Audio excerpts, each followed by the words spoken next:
organizing this webinar on Shri Guru Tegh Bahadur Ji life and legacy. And we all know,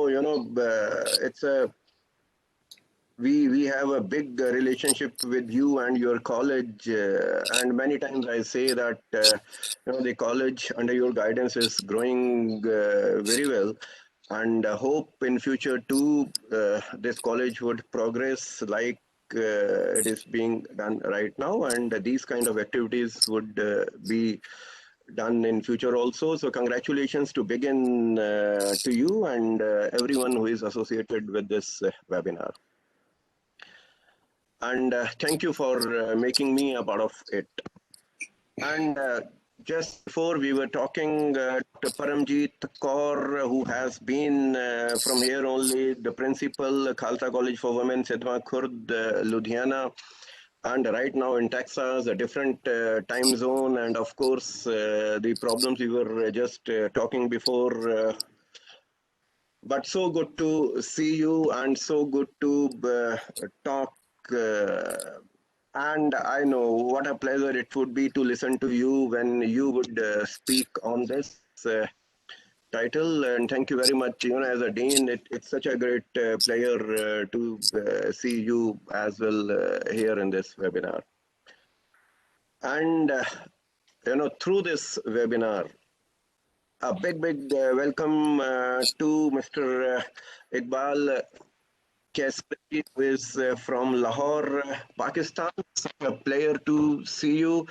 And through you, we, the India, we actually give you the best of wishes and we welcome you.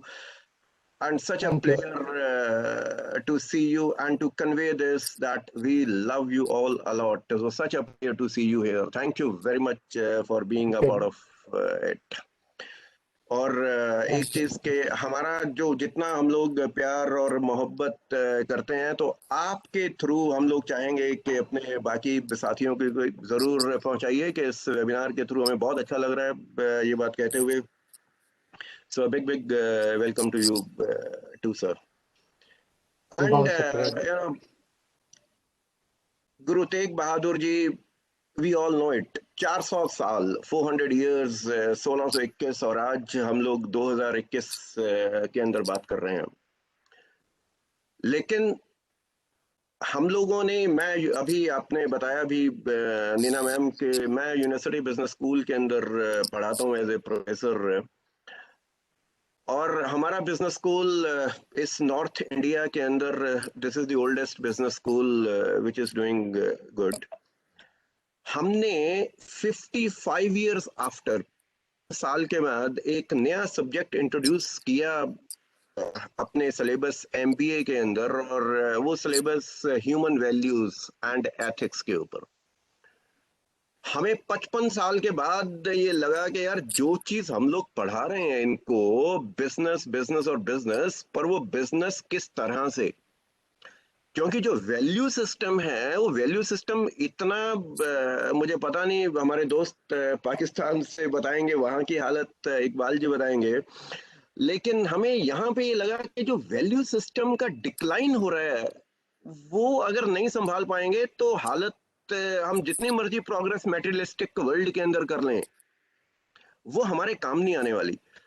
और उस human values के paper की जब हम लोग बात करते हैं, तो जब उनको पढ़ाते हुए हम लोग, हमारे साथी तो जब पढ़ाते हैं और जिनको बहुत अच्छा ज्ञान है, वो गीता से लेके गुरु ग्रंथ साहब तक सब कुछ उसकी वाणी के अंदर जितनी अच्छी चीजें हैं सब कुछ बताई जाती हैं.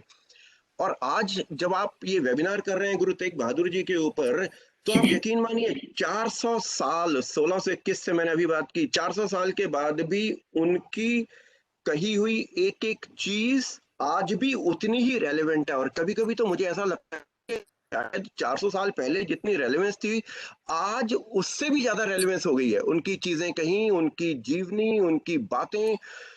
हम लोग तो ये मानते हैं ना गुरु, हम तो बचपन में स्कूल में भी जब गुरु तेग बहादुर जी को पढ़ते थे कि हमें, मुझे याद है हमें पढ़ाया जाता था कि त्याग की मूर्ति है.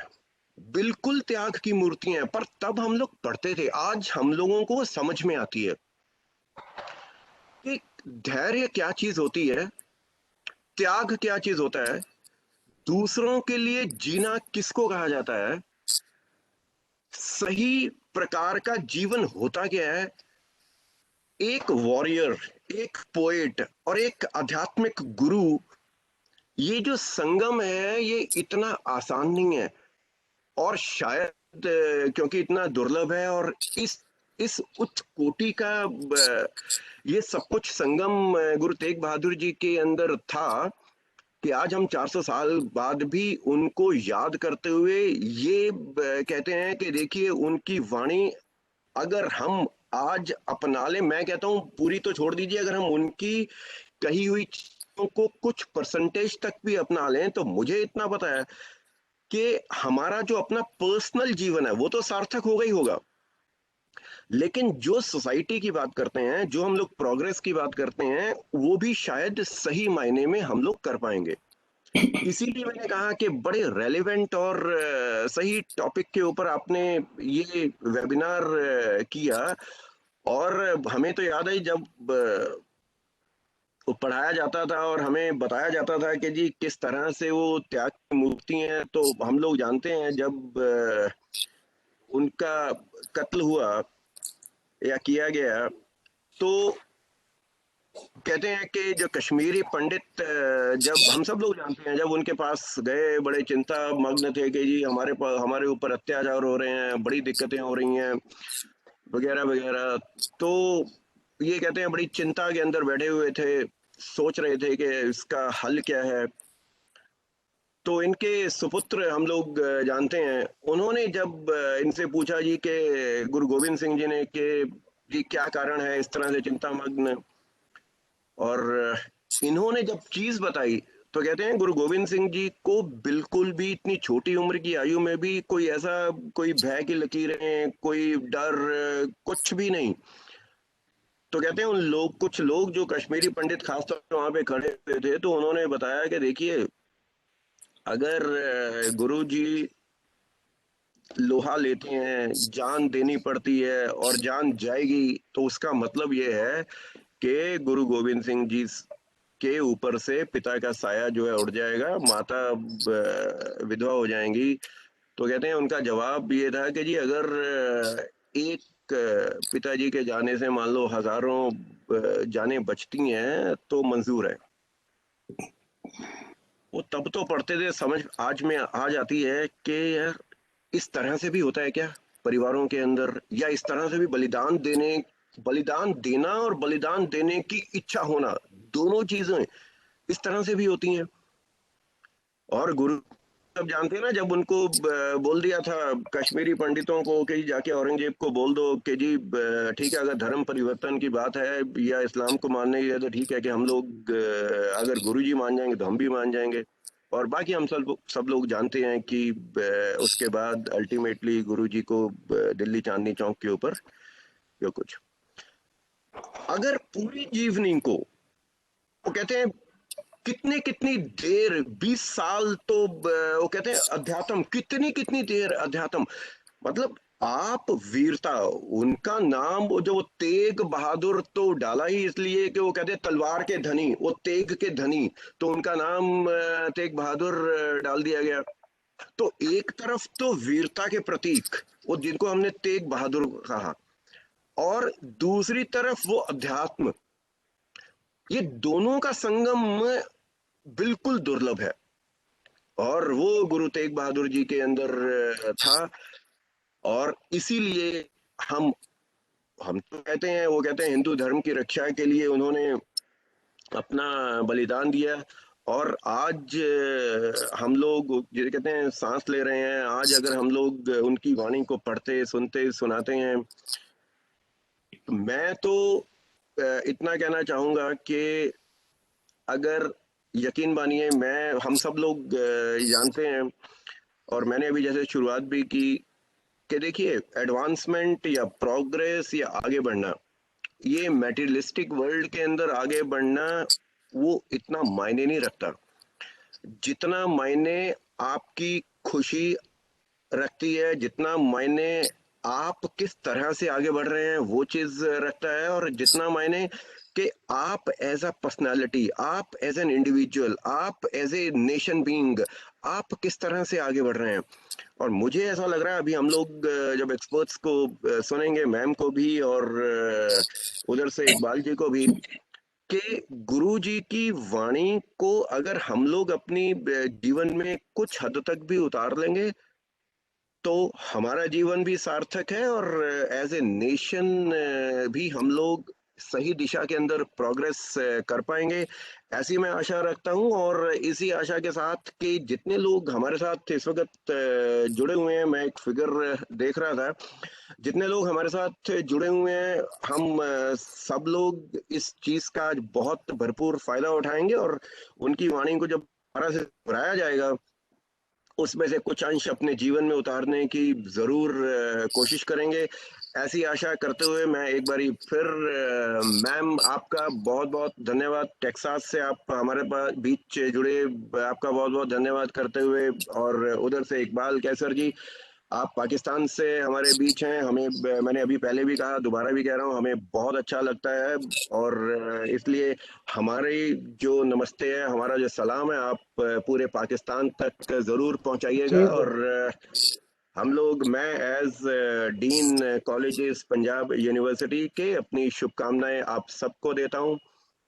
और मैम नीना सेठ, आपको भी बहुत बहुत मुबारकबाद इस कार्यक्रम के लिए, और हमारे साथ मॉडरेटर हैं डॉक्टर साहब, आपको भी बहुत बहुत मुबारक, सबको मुबारकबाद देते हुए मैं अपनी बात यहीं पे पूर्ण करता हूँ। Thank you very much.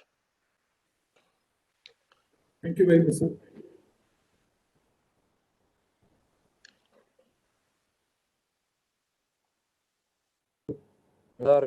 जी जी, आ रही है आपकी आवाज जी, thank you very much sir, बहुत बहुत ਮਿਹਰਬਾਨੀ ਸਰ, ਤੁਸੀਂ ਬਹੁਤ ਖੂਬਸੂਰਤ ਤਰੀਕੇ ਨਾਲ ਸਾਡੇ ਇਸ ਅੱਜ ਦੇ ਸੈਮੀਨਾਰ ਦੇ ਬਾਰੇ ਸਾਨੂੰ ਦੱਸਿਆ ਜੀ, ਰੂਪਰੇਖਾ ਤੁਸੀਂ ਬਹੁਤ ਸੋਹਣੀ, ਮੇਰਾ ਰਸਤਾ ਵੀ ਤੁਸੀਂ ਆਸਾਨ ਕਰਤਾ, ਬਹੁਤ ਭਾਵਪੂਰਤ ਗੱਲਾਂ ਤੁਸੀਂ ਕੀਤੀਆਂ ਸੀ। ਮੈਂ ਸ਼ੁਰੂ ਕਰਨ ਜਾ ਰਿਹਾ ਅੱਜ ਦੇ ਇੱਕ ਦਾ ਵੈਬੀਨਾਰ ਨੂੰ, ਅੱਜ ਅਸੀਂ ਰਸਮੀ ਰੂਪ ਦੇ ਵਿੱਚ ਸ਼ੁਰੂ ਕਰਨ ਜਾ ਰਹੇ ਹਾਂ। ਮੈਂ doctor Tejinder Singh, Gobindgarh public college Lahore Khanna ਵੱਲੋਂ ਸਾਡੇ ਅੱਜ ਦੇ ਵਕਤਾ, ਚੀਫ ਗੈਸਟ ਅਤੇ ਸਾਰੇ ਜੋ ਸਾਡੇ ਨਾਲ ਜੁੜੇ ਹੋਏ ਸਰੋਤੇ ਨੇ, ਉਹਨਾਂ ਨੂੰ ਜੀ ਆਇਆਂ ਆਖਣਾ।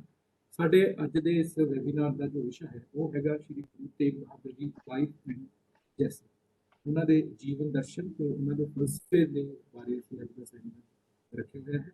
ਸੋ ਇਸ ਸੈਮੀਨਾਰ ਦੇ ਵਿੱਚ ਸਾਡੇ ਕੋਲ ਦੋ ਸਾਡੇ ਕੋਲ ਹੈਗੇ ਨੇ, ਸਾਡੇ ਵਕਤਾ ਆਏ ਹੋਏ ਨੇ, ਇਕਬਾਲ ਕੈਸਰ ਸਾਹਿਬ ਤੇ ਡਾਕਟਰ ਫਾਰੂਕ। ਸੋ ਉਸ ਤੋਂ ਪਹਿਲਾਂ ਜਿਸ ਤਰ੍ਹਾਂ ਤੁਹਾਨੂੰ ਪਤਾ ਹੀ ਹੈ ਕਿ ਗੁਰੂ ਗੋਬਿੰਦ ਸਿੰਘ ਜੀ ਦੇ 400 ਸਾਲਾ ਜਨਮ ਸ਼ਤਾਬਦੀ ਨੂੰ ਅਸੀਂ ਬੜੇ ਸ਼ਰਧਾ ਤੇ ਧੂਮਧਾਮ ਦੇ ਨਾਲ ਮਨਾ ਰਹੇ ਹਾਂ। ਸਿੱਖ ਫਲਸਫੇ ਦੇ ਵਿੱਚ ਗੁਰੂ ਤੇਗ ਬਹਾਦਰ ਜੀ ਦੀ ਜੋ ਸ਼ਹਾਦਤ ਹੈ, ਜਾਂ ਗੁਰੂ ਤੇਗ ਬਹਾਦਰ ਜੀ ਦਾ ਜੋ ਫਲਸਫਾ ਹੈ, ਉਹਦੇ ਆਪਣੇ ਮੀਨਿੰਗ ਨੇ, ਤੇ ਅੱਜ ਦੇ ਸਮਿਆਂ ਦੇ ਵਿੱਚ ਵੀ ਉਹਦੇ ਬਿਲਕੁਲ ਰੈਲੇਵੈਂਟ ਤੇ ਬੜੇ ਵੱਡੇ ਮੀਨਿੰਗ। ਗੁਰੂ ਤੇਗ ਬਹਾਦਰ ਜੀ ਨੇ ਜੋ ਮੁੱਢਲੀ ਚੀਜ਼ ਆਪਣੀ ਬਾਣੀ ਦੇ ਵਿੱਚ ਕਹੀ, ਉਹ ਇਹ ਸੀ ਕਿ ਜੋ ਭੈ ਹੈ ਮਨੁੱਖ ਦੇ ਅੰਦਰ, ਜਿਸ ਤਰ੍ਹਾਂ ਉਹਨਾਂ ਨੇ ਕਿਹਾ ਕਿ ਭੈ ਕਾਹੂ ਕੋ ਦੇਖਣਾ ਨਾ ਭੈ ਮਾਨਤ ਆਨ, ਕਿ ਨਾ ਤਾਂ ਕਿਸੇ ਨੂੰ ਭੈ ਦੇਣਾ ਤੇ ਨਾ ਕਿਸੇ ਦਾ ਭੈ ਜੋ ਹੈ ਉਹ ਮੰਨਣਾ। ਸੋ ਹਰ ਗੁਰੂ ਸਾਹਿਬਾਨ ਨੇ ਕੋਈ ਨਾ ਕੋਈ ਇੱਕ ਤੱਥ ਜਾਂ ਤਰਕ ਬਾਣੀ ਦੇ ਰਾਹੀਂ ਪ੍ਰਸਾਰਿਤ ਕੀਤਾ, ਤੇ ਸ਼੍ਰੀ ਗੁਰੂ ਤੇਗ ਬਹਾਦਰ ਜੀ ਨੇ ਜਿਹੜਾ ਸੁਨੇਹਾ ਦਿੱਤਾ, ਉਹ ਸੁਨੇਹਾ ਸੀ ਕਿ ਜੋ ਖੌਫ ਹੈ, ਜੋ ਡਰ ਹੈ, ਉਹ ਬੰਦੇ ਦੀ ਸਪਿਰਚੁਅਲ ਗਰੋਥ ਦੇ ਵਿੱਚ ਰੁਕਾਵਟ ਹੈ। ਸੋ ਉਹਨਾਂ ਨੇ ਇਸ ਫਿਲਾਸਫੀ ਨੂੰ ਆਪਣੀ ਬਾਣੀ ਦੇ ਰਾਹੀਂ ਵੀ ਪ੍ਰਸਾਰਿਤ ਕੀਤਾ, ਤੇ ਉਸ ਤੋਂ ਬਾਅਦ ਇਸ ਫਿਲਾਸਫੀ ਨੂੰ ਪ੍ਰੈਕਟੀਕਲੀ ਉਹਨਾਂ ਨੇ ਆਪਣੇ ਜੀਵਨ ਦੇ ਵਿੱਚ ਸਾਬਿਤ ਕਰਕੇ ਦਿਖਾਇਆ, ਜਿਹਦੀ ਸਿਖਰ ਉਹਨਾਂ ਦੀ ਸ਼ਹਾਦਤ ਹੈ, ਜਿਹੜੀ ਕਿ ਉਹ ਸ਼ਹਾਦਤ ਦਿੰਦੇ ਨੇ ਇੱਕ ਸਟੇਟ ਦੇ ਨਾਲ ਟਕਰਾਉਂਦੇ। ਸੋ ਇਹ ਸ਼ਹਾਦਤ ਕੋਈ ਇਸ ਤਰ੍ਹਾਂ ਦੀ ਨਹੀਂ ਸੀ, ਇਹ ਮੁਸਲਿਮ ਜਾਂ ਸਿੱਖ ਇਸ ਕਿਸਮ ਦਾ ਕੋਈ ਟਕਰਾਅ ਨਹੀਂ ਸੀ, ਇਹ ਅਸਲ ਦੇ ਵਿੱਚ ਸੱਚ ਝੂਠ ਤੇ ਸਟੇਟ ਦੇ ਜ਼ੁਲਮ ਦੇ ਖਿਲਾਫ ਉੱਠੀ ਹੋਈ ਇੱਕ ਆਵਾਜ਼ ਦਾ ਜੋ ਟਕਰਾਅ ਸੀ। ਸੋ ਇਹ ਸਮੇਂ-ਸਮੇਂ ਤੇ ਹੁੰਦੇ ਰਹਿੰਦੇ ਨੇ। ਸਟੇਟ ਦਾ ਕੋਈ ਮਜ਼ਹਬ ਕਦੇ ਵੀ ਨਹੀਂ ਹੁੰਦਾ, ਕਿਸੇ ਸਟੇਟ ਦਾ ਕੋਈ ਮਜ਼ਹਬ ਨਹੀਂ ਹੁੰਦਾ। ਸਟੇਟ ਨੇ ਆਪਣੇ ਆਪ ਨੂੰ ਸਥਾਪਿਤ ਕਰਨਾ ਹੁੰਦਾ, ਤੇ ਸੱਚ ਹੈ ਜੋ ਉਹ ਜਦੋਂ ਸਟੇਟ ਦੇ ਨਾਲ ਟਕਰਾਉਂਦਾ ਤਾਂ ਕੁਝ ਲੋਕਾਂ ਦੀ ਜ਼ਮੀਰ ਹੈ ਜਿਹੜੀ ਇਸ ਤਰ੍ਹਾਂ ਦੇ ਸਟੈਪ ਲੈਂਦੀ ਹੈ, ਜਿਹਦੇ ਨਾਲ ਪੂਰੀ ਮਾਨਵਤਾ, ਉੱਥੋਂ ਦੀ ਕੌਮ ਉਹ ਜਾਗਦੀ ਹੈ। ਤੇ ਇਹੀ ਵਜ੍ਹਾ ਕਿ ਅੱਜ ਵੀ ਅਸੀਂ 400 ਸਾਲਾਂ ਬਾਅਦ ਉਹਨਾਂ ਨੂੰ ਉਸੇ ਅਕੀਦਤ ਦੇ ਨਾਲ याद कर रहे हैं। सो मैं इस बारे ज़्यादा मैं कहांगा कि ਇਹਦੇ ਬਾਰੇ ਗੱਲ ਕਰਨਗੇ ਡਾਕਟਰ ਪਰਮਜੀਤ ਕੌਰ ਮੈਮ ਕਿ ਮੈਮ ਨੇ ਮੈਨੂੰ ਸਟ੍ਰਿਕਟਲੀ ਕਿਹਾ ਸੀ ਕਿ ਮੇਰਾ ਬਾਇਓਡਾਟਾ ਨਹੀਂ ਜ਼ਿਆਦਾ ਪੜ੍ਹਨਾ, ਪਰ ਫਿਰ ਵੀ ਮੈਂ ਰਸਮੀ ਰੂਪ ਦੇ ਵਿੱਚ ਬਹੁਤ ਥੋੜਾ ਜਿਹਾ ਮੈਂ ਮਾਫੀ ਚਾਹੁੰਦੇ ਹਾਂ ਤੁਹਾਨੂੰ, ਬਹੁਤ ਥੋੜਾ ਜਿਹਾ ਮੈਂ ਕਰੂੰਗਾ ਕਿਉਂਕਿ ਮੈਨੂੰ ਰਸਮ ਅਦਾ ਕਰਨੀ ਪੈਣੀ ਹੈ। ਡਾਕਟਰ ਪਰਮਜੀਤ ਕੌਰ ਜੋ ਹੈਗੇ ਨੇ ਸਾਡੇ, ਇਹ ਇਹਨਾਂ ਦਾ 38 ਸਾਲ ਦੇ ਕਰੀਬ ਜੋ ਹੈਗਾ ਅਧਿਆਪਨ ਤੇ ਐਜੂਕੇਸ਼ਨ ਦਾ ਜੋ ਤਜਰਬਾ ਰਿਹਾ ਤੇ ਇਹਨਾਂ ਨੇ ਬਤੌਰ ਪ੍ਰਿੰਸੀਪਲ 10 ਸਾਲ Khalsa college for woman sigma Khurd ਆਪਣੀਆਂ ਸੇਵਾਵਾਂ ਦਿੱਤੀਆਂ। ਤੇ ਇਹਨਾਂ ਨੇ ਜਿਸ ਤਰ੍ਹਾਂ ਮੈਮ ਨੇ ਦੱਸਿਆ ਸੀਗਾ, ਇਹਨਾਂ ਨੇ BA honours political science board merit Punjab university Chandigarh ਤੋਂ ਕੀਤੀ। ਉਸ ਤੋਂ ਬਾਅਦ ਇਹਨਾਂ ਨੇ MA ਪੋਲੀਟੀਕਲ ਸਾਇੰਸ ਕੀਤੀ ਤੇ ਉਸ ਤੋਂ ਬਾਅਦ ਇਹਨਾਂ ਦਾ ਜੋ ਅਧਿਆਪਨ ਦਾ ਖੇਤਰ ਰਿਹਾ ਉਹ ਅਧਿਆਪਨ ਦਾ ਖੇਤਰ ਮੈਮ ਦਾ ਪੋਲੀਟੀਕਲ ਸਾਇੰਸ ਦਾ ਸਬਜੈਕਟ ਰਿਹਾ, ਜਿਹਦੇ ਵਿੱਚ ਇਹਨਾਂ ਨੇ ਦੇਸ਼ਾਂ ਵਿਦੇਸ਼ਾਂ ਦੇ ਵਿੱਚ ਬਹੁਤ ਸਾਰੇ ਆਪਣੇ ਖੋਜ ਪੱਤਰ ਦਿੱਤੇ ਤੇ ਅੱਧੀ ਦਰਜਨ ਦੇ ਕਰੀਬ MPhil ਦੇ ਜੋ ਸਟੂਡੈਂਟ ਸੀ ਉਹਨਾਂ ਨੂੰ ਵੀ ਗਾਈਡੈਂਸ ਦਿੱਤੀ। ਤੇ ਮੈਮ ਜਦੋਂ ਰਿਟਾਇਰ ਹੋਏ ਨੇ ਉਸ ਤੋਂ ਪਹਿਲਾਂ ਮੈਮ ਨੇ ਇੱਕ ਬਹੁਤ ਵੱਡੇ ਅਹੁਦੇ ਤੇ ਸੀ, chairperson child welfare committee Hoshiarpur ਤੋਂ ਸੀ, ਪਰ ਆਪਣੀਆਂ ਪਰਿਵਾਰਕ ਜ਼ਿੰਮੇਵਾਰੀਆਂ ਦੀ ਵਜ੍ਹਾ ਕਰਕੇ ਇਹਨਾਂ ਨੂੰ ਉਹ ਜ਼ਿੰਮੇਵਾਰੀ ਛੱਡ ਕੇ ਜਾਣੀ ਪਈ। ਬਹੁਤ ਲੰਬੀ ਫਹਿਰਿਸਤ ਹੈ ਮੈਮ ਦੀਆਂ, ਬਹੁਤ ਸਾਰੀਆਂ ਪੁਸਤਕਾਂ ਐਡਿਟ ਕੀਤੀਆਂ ਮੈਮ ਦੇ, PhD ਜੋ ਕੀਤੀ ਉਹ ਵੀ ਪੰਜਾਬ ਦੀ ਜਿਹੜੀ ਸੀਗੀ ਪੋਲਿਟਿਕਸ ਦੇ ਸੰਬੰਧਿਤ ਦੇ ਨਾਲ ਸੀ, ਪੰਜਾਬ ਦੇ ਪੋਲੀਟੀਕਲ ਸੈਟਅਪ ਦੇ ਸੰਬੰਧ ਦੇ ਨਾਲ। ਬਹੁਤ ਲੰਬੀ ਚੌੜੀ ਲਿਸਟ ਆ, ਪਰ ਮੈਂ ਜਾਣਨਾ, ਮੇਰੀ ਖੁਦ ਵੀ ਖਾਹਿਸ਼ ਆ ਕਿ ਇਹ ਗੱਲਾਂ ਨੂੰ ਮੈਂ ਦਰਕਿਨਾਰ ਕਰਦੇ ਹੋਏ ਮੈਮ ਨੇ ਜਿਸ ਵਿਸ਼ੇ ਦੇ ਉੱਤੇ ਬੋਲਣਾ ਹੈ ਅੱਜ, ਮੈਂ ਚਾਹੁੰਦਾ ਕਿ ਅਸੀਂ ਮੈਮ ਨੂੰ ਸੁਣੀਏ, ਕਿਉਂਕਿ ਮੈਮ ਖੁਦ ਵੀ ਬੜੇ ਅਧਿਆਤਮਕ ਬਿਰਤੀਆਂ ਦੇ ਮਾਲਕ ਨੇ ਤੇ ਸਿੱਖੀ ਜੀਵਨ ਦੇ ਨਾਲ ਪਰਨਾਏ ਹੋਏ ਨੇ ਤੇ ਤਮਾਮ ਉਮਰ ਜੋ ਸਿੱਖ ਫਲਸਫਾ ਹੈ ਉਹਨਾਂ ਦੀ ਇਹਨਾਂ ਨੇ ਆਪਣੇ ਜੀਵਨ ਦੇ ਵਿੱਚ ਪ੍ਰੈਕਟਿਸ ਵੀ ਕੀਤੀ ਹੈ ਤੇ ਉਹਨੂੰ ਇਸ ਅਧਿਆਤਮਕ ਵਿਚਾਰਧਾਰਾ ਨੂੰ ਆਪਣੇ ਜੀਵਨ ਦੇ ਵਿੱਚ ਢਾਲਿਆ ਵੀ ਹੈ ਇਹਨਾਂ ਨੇ। ਸੋ ਮੈਮ ਦਾ ਜੋ ਅੱਜ ਵਿਸ਼ਾ ਹੈ ਸਾਡੇ ਕੋਲ ਬੋਲਣ ਦਾ ਉਹ ਹੈ ਬਾਣੀ of Guru Tegh Bahadur ji, a spiritual journey of human life to ultimate. ਇਸ ਵਿਸ਼ੇ ਦੇ ਉੱਤੇ ਮੈਮ ਅੱਜ ਸਾਡੇ ਨਾਲ ਗੱਲਬਾਤ ਕਰਨਗੇ। ਸੋ ਮੈਂ ਹੁਣ ਜ਼ਿਆਦਾ ਦੇਰ ਸਰੋਤਿਆਂ ਤੇ ਮੈਮ ਦੇ ਵਿਚਕਾਰ ਰੁਕਾਵਟ ਨਹੀਂ ਬਣੂਗਾ। ਮੈਂ ਗੁਜ਼ਾਰਿਸ਼ ਕਰੂੰਗਾ ਮੈਮ ਪਰਮਜੀਤ ਮੈਮ ਨੂੰ ਕਿ ਪਲੀਜ਼ ਆਪਣਾ ਜੋ ਉਹਨਾਂ ਦਾ ਇਸ ਫਲਸਫੇ ਬਾਰੇ ਉਹਨਾਂ ਦੇ ਵਿਚਾਰ ਨੇ ਸਾਡੇ ਨਾਲ ਸਾਂਝੇ ਕਰਨ। ਬਹੁਤ ਮਿਹਰਬਾਨੀ Paramjit ma'am. Thank you. A very good morning to you all present. First of all, I am thankful to the management and Principal Dr. Meena Seth Pajni, Gobindgarh Public College, Kalor, Khanna, for giving me an opportunity to be with all of you today. First of all, I congratulate to you all celebrating our great Guru's Guru Purav Prakash Utsav throughout the year. Dr. Neena, a young friend of mine, is a dynamic principal, Dr. Sanjay Kaushik. She is an internationally renowned educationist. I have closely watched her during my times. She is Vice President of All India College Principals Association and a NAC assessor. Really a dynamic personality, and leading a co-educational college is not only an honor for her, but us also. Thank you, madam, for giving me an opportunity to bring me back to my family of Punjab University and all the colleges. Thank you very much. Thank you, Dr. Tajinder, faculty of the college, dear students, and dear participants, teachers from different colleges of Punjab University and other areas.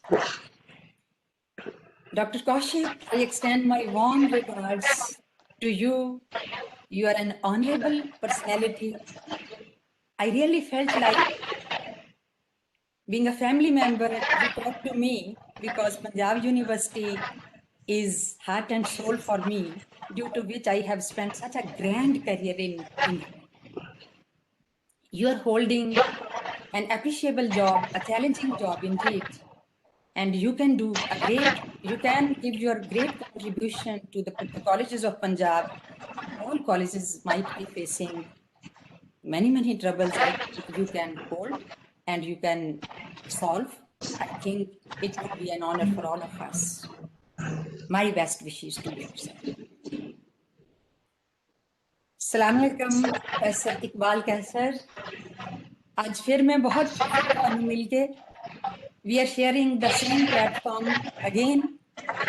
ਤੁਸੀਂ ਬੜਾ ਪਰਉਪਕਾਰ ਕਰ ਰਹੇ ਹੋ ਪਾਕਿਸਤਾਨ ਵਿੱਚ, ਸਿੱਖ ਧਰਮ ਦੇ ਫਲਸਫੇ ਨੂੰ ਸਮਝਦੇ ਹੋਏ ਨਾ ਕੇਵਲ ਪਾਕਿਸਤਾਨ ਵਿੱਚ ਬਲਕਿ ਦੇਸ਼ਾਂ ਵਿਦੇਸ਼ਾਂ ਵਿੱਚ ਸਿੱਖ ਵਿਰਾਸਤ ਤੇ ਸਿੱਖ ਫਲਸਫੇ ਦਾ ਪ੍ਰਚਾਰ ਵੀ ਕਰ ਰਹੇ ਹੋ, ਸੰਭਾਲ ਵੀ ਕਰ ਰਹੇ ਹੋ ਤੇ ਸਾਨੂੰ ਬੜਾ ਕੁਝ ਫਿਰ ਦੱਸ ਕੇ ਜਾਓਗੇ। ਦੋਨਾਂ ਦੇਸ਼ਾਂ ਦੀ ਸਾਂਝ ਪੈਦਾ ਕਰਾਂਗੇ ਰਲ ਕੇ। ਜੀ ਆਇਆਂ ਨੂੰ ਬਹੁਤ ਬਹੁਤ ਧੰਨਵਾਦ, ਬਹੁਤ ਸ਼ੁਕਰੀਆ। ਸਾਥੀਓ, ਅੱਜ ਮੈਂ ਜਿਹੜੇ ਵਿਸ਼ੇ ਤੇ ਬੋਲਣ ਜਾ ਰਹੀ ਹਾਂ ਉਹ ਹੈ ਬਾਣੀ ਆਫ ਗੁਰੂ ਤੇਗ ਬਹਾਦਰ ਜੀ, a spiritual journey to the ultimate reality। ਸਾਰਾ ਜਗਤ ਗੁਰੂ ਤੇਗ ਬਹਾਦਰ ਜੀ ਦਾ 400 ਸਾਲਾ ਪ੍ਰਕਾਸ਼ ਉਤਸਵ ਬੜੀ ਸ਼ਰਧਾ, ਭਾਵਨਾ ਤੇ ਪ੍ਰੇਮ ਨਾਲ ਮਨਾ ਰਿਹਾ ਹੈ। ਆਪ ਸਾਰਿਆਂ ਨੂੰ ਲੱਖ ਲੱਖ ਵਧਾਈ ਹੋਵੇ। ਸਿੱਖ ਧਰਮ ਵਿੱਚ ਪਹਿਲੀ ਪਾਤਸ਼ਾਹੀ ਗੁਰੂ ਨਾਨਕ ਦੀ ਜੋਤ ਤੋਂ ਸ਼ੁਰੂ ਹੋਈ 10 ਪਾਤਸ਼ਾਹੀਆਂ ਦੇ ਜੀਵਨ ਬਿਰਤਾਂਤ ਵਿੱਚੋਂ ਗੁਜ਼ਰਦੀ ਹੋਈ ਸੱਚ ਦੇ ਅਧਿਆਤਮ ਦੀ ਪੌੜੀ ਦਾ ਸਿਖਰਲਾ ਸੇਮ ਸੀ ਗੁਰੂ ਤੇਗ ਬਹਾਦਰ ਜੀ ਦਾ ਜੀਵਨ ਨਾਟਕ। ਗੁਰੂ ਗੋਬਿੰਦ ਸਿੰਘ ਪਾਤਸ਼ਾਹ ਬਚਿੱਤਰ ਨਾਟਕ ਵਿੱਚ ਲਿਖਦੇ ਨੇ, ਉਹਨਾਂ ਦੀ ਮਹਾਨ ਸ਼ਹਾਦਤ ਉਪਰੰਤ, ਠੀਕਰ ਫੋਰ ਦਿਲੀਸ ਸਿਰ ਪ੍ਰਭਪੁਰ ਕੀਆ ਪਿਆਨ, ਤੇਗ ਬਹਾਦਰ ਸੀ ਕਿਰਿਆ ਕਰੀ ਨ ਕਿਨਹੂ ਆਨ, ਤੇਗ ਬਹਾਦਰ ਕੇ ਚਲਤ ਭਇਓ ਜਗਤ ਕੋ ਸੋਖ, ਹੈ ਸਭ ਜਗ ਭਇਓ, ਜੈ ਜੈ ਜੈ ਸੁਰਲੋਕ। ਗੁਰੂ ਤੇਗ ਬਹਾਦਰ ਦੀ ਲਾਸਾਨੀ ਸ਼ਹਾਦਤ ਨਾਲ ਜਿੱਥੇ ਸਾਰੇ ਸੰਸਾਰ ਵਿੱਚ ਹਾਹਾਕਾਰ ਮਚ ਗਈ ਸੀ, ਪਰ ਉਸ ਦੇਵ ਲੋਕ ਵਿੱਚ, ਉਸ ਪਰਮਾਤਮ ਲੋਕ ਵਿੱਚ ਜੈ ਜੈਕਾਰ ਹੋ ਗਈ ਸੀ, ਕਿਉਂਕਿ ਅਜਿਹੀ ਸ਼ਹਾਦਤ ਅੱਜ ਤੱਕ ਕਦੇ ਕਿਸੇ ਇਨਸਾਨ ਤੋਂ ਦੁਨੀਆ ਦੇ ਕਿਸੇ ਕੋਨੇ ਵਿੱਚ ਨਹੀਂ ਹੋਈ।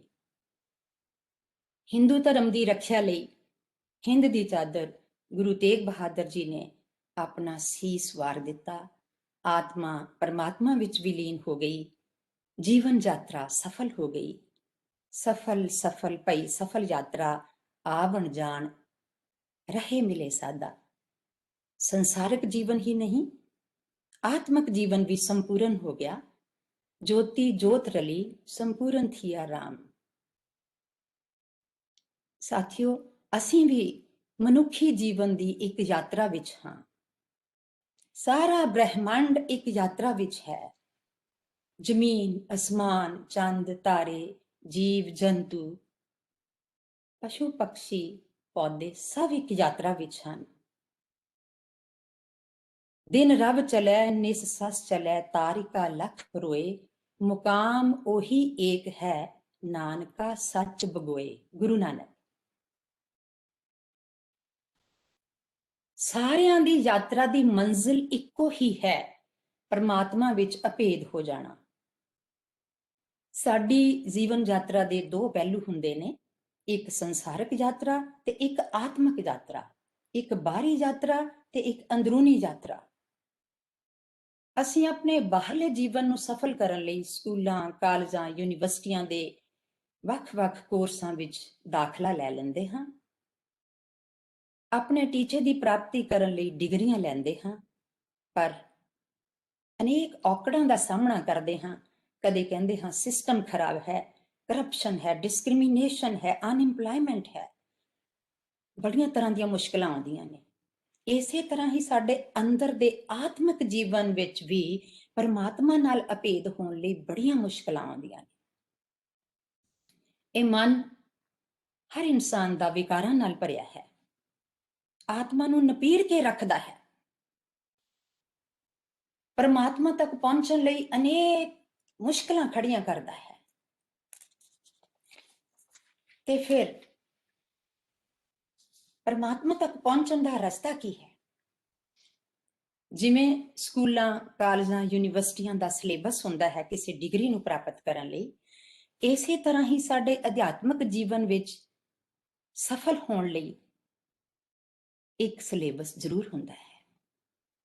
ਸਿੱਖ ਧਰਮ ਵਿੱਚ, ਸਿੱਖ ਫਲਸਫੇ ਵਿੱਚ 1469 ਤੋਂ 1708 ਤੱਕ 10 ਗੁਰੂ ਸਾਹਿਬਾਨ ਉਪਰੰਤ ਗੁਰੂ ਗ੍ਰੰਥ ਸਾਹਿਬ ਜੀ ਦੇ ਪ੍ਰਕਾਸ਼ ਹੋਣ ਤੋਂ ਬਾਅਦ ਜੁਗੋ ਜੁਗ ਅਟਲ ਇੱਕ ਉਪਦੇਸ਼ ਹੈ, ਜਿਹੜਾ ਸਾਰੇ ਗੁਰੂ ਸਾਹਿਬਾਨਾਂ ਨੇ ਇੱਕੋ ਹੀ ਦਿੱਤਾ ਹੈ ਤੇ ਗੁਰੂ ਤੇਗ ਬਹਾਦਰ ਜੀ ਨੇ ਵੀ ਉਹੀ ਸੰਦੇਸ਼ ਸਾਡੇ ਤੱਕ ਪਹੁੰਚਾਇਆ ਹੈ।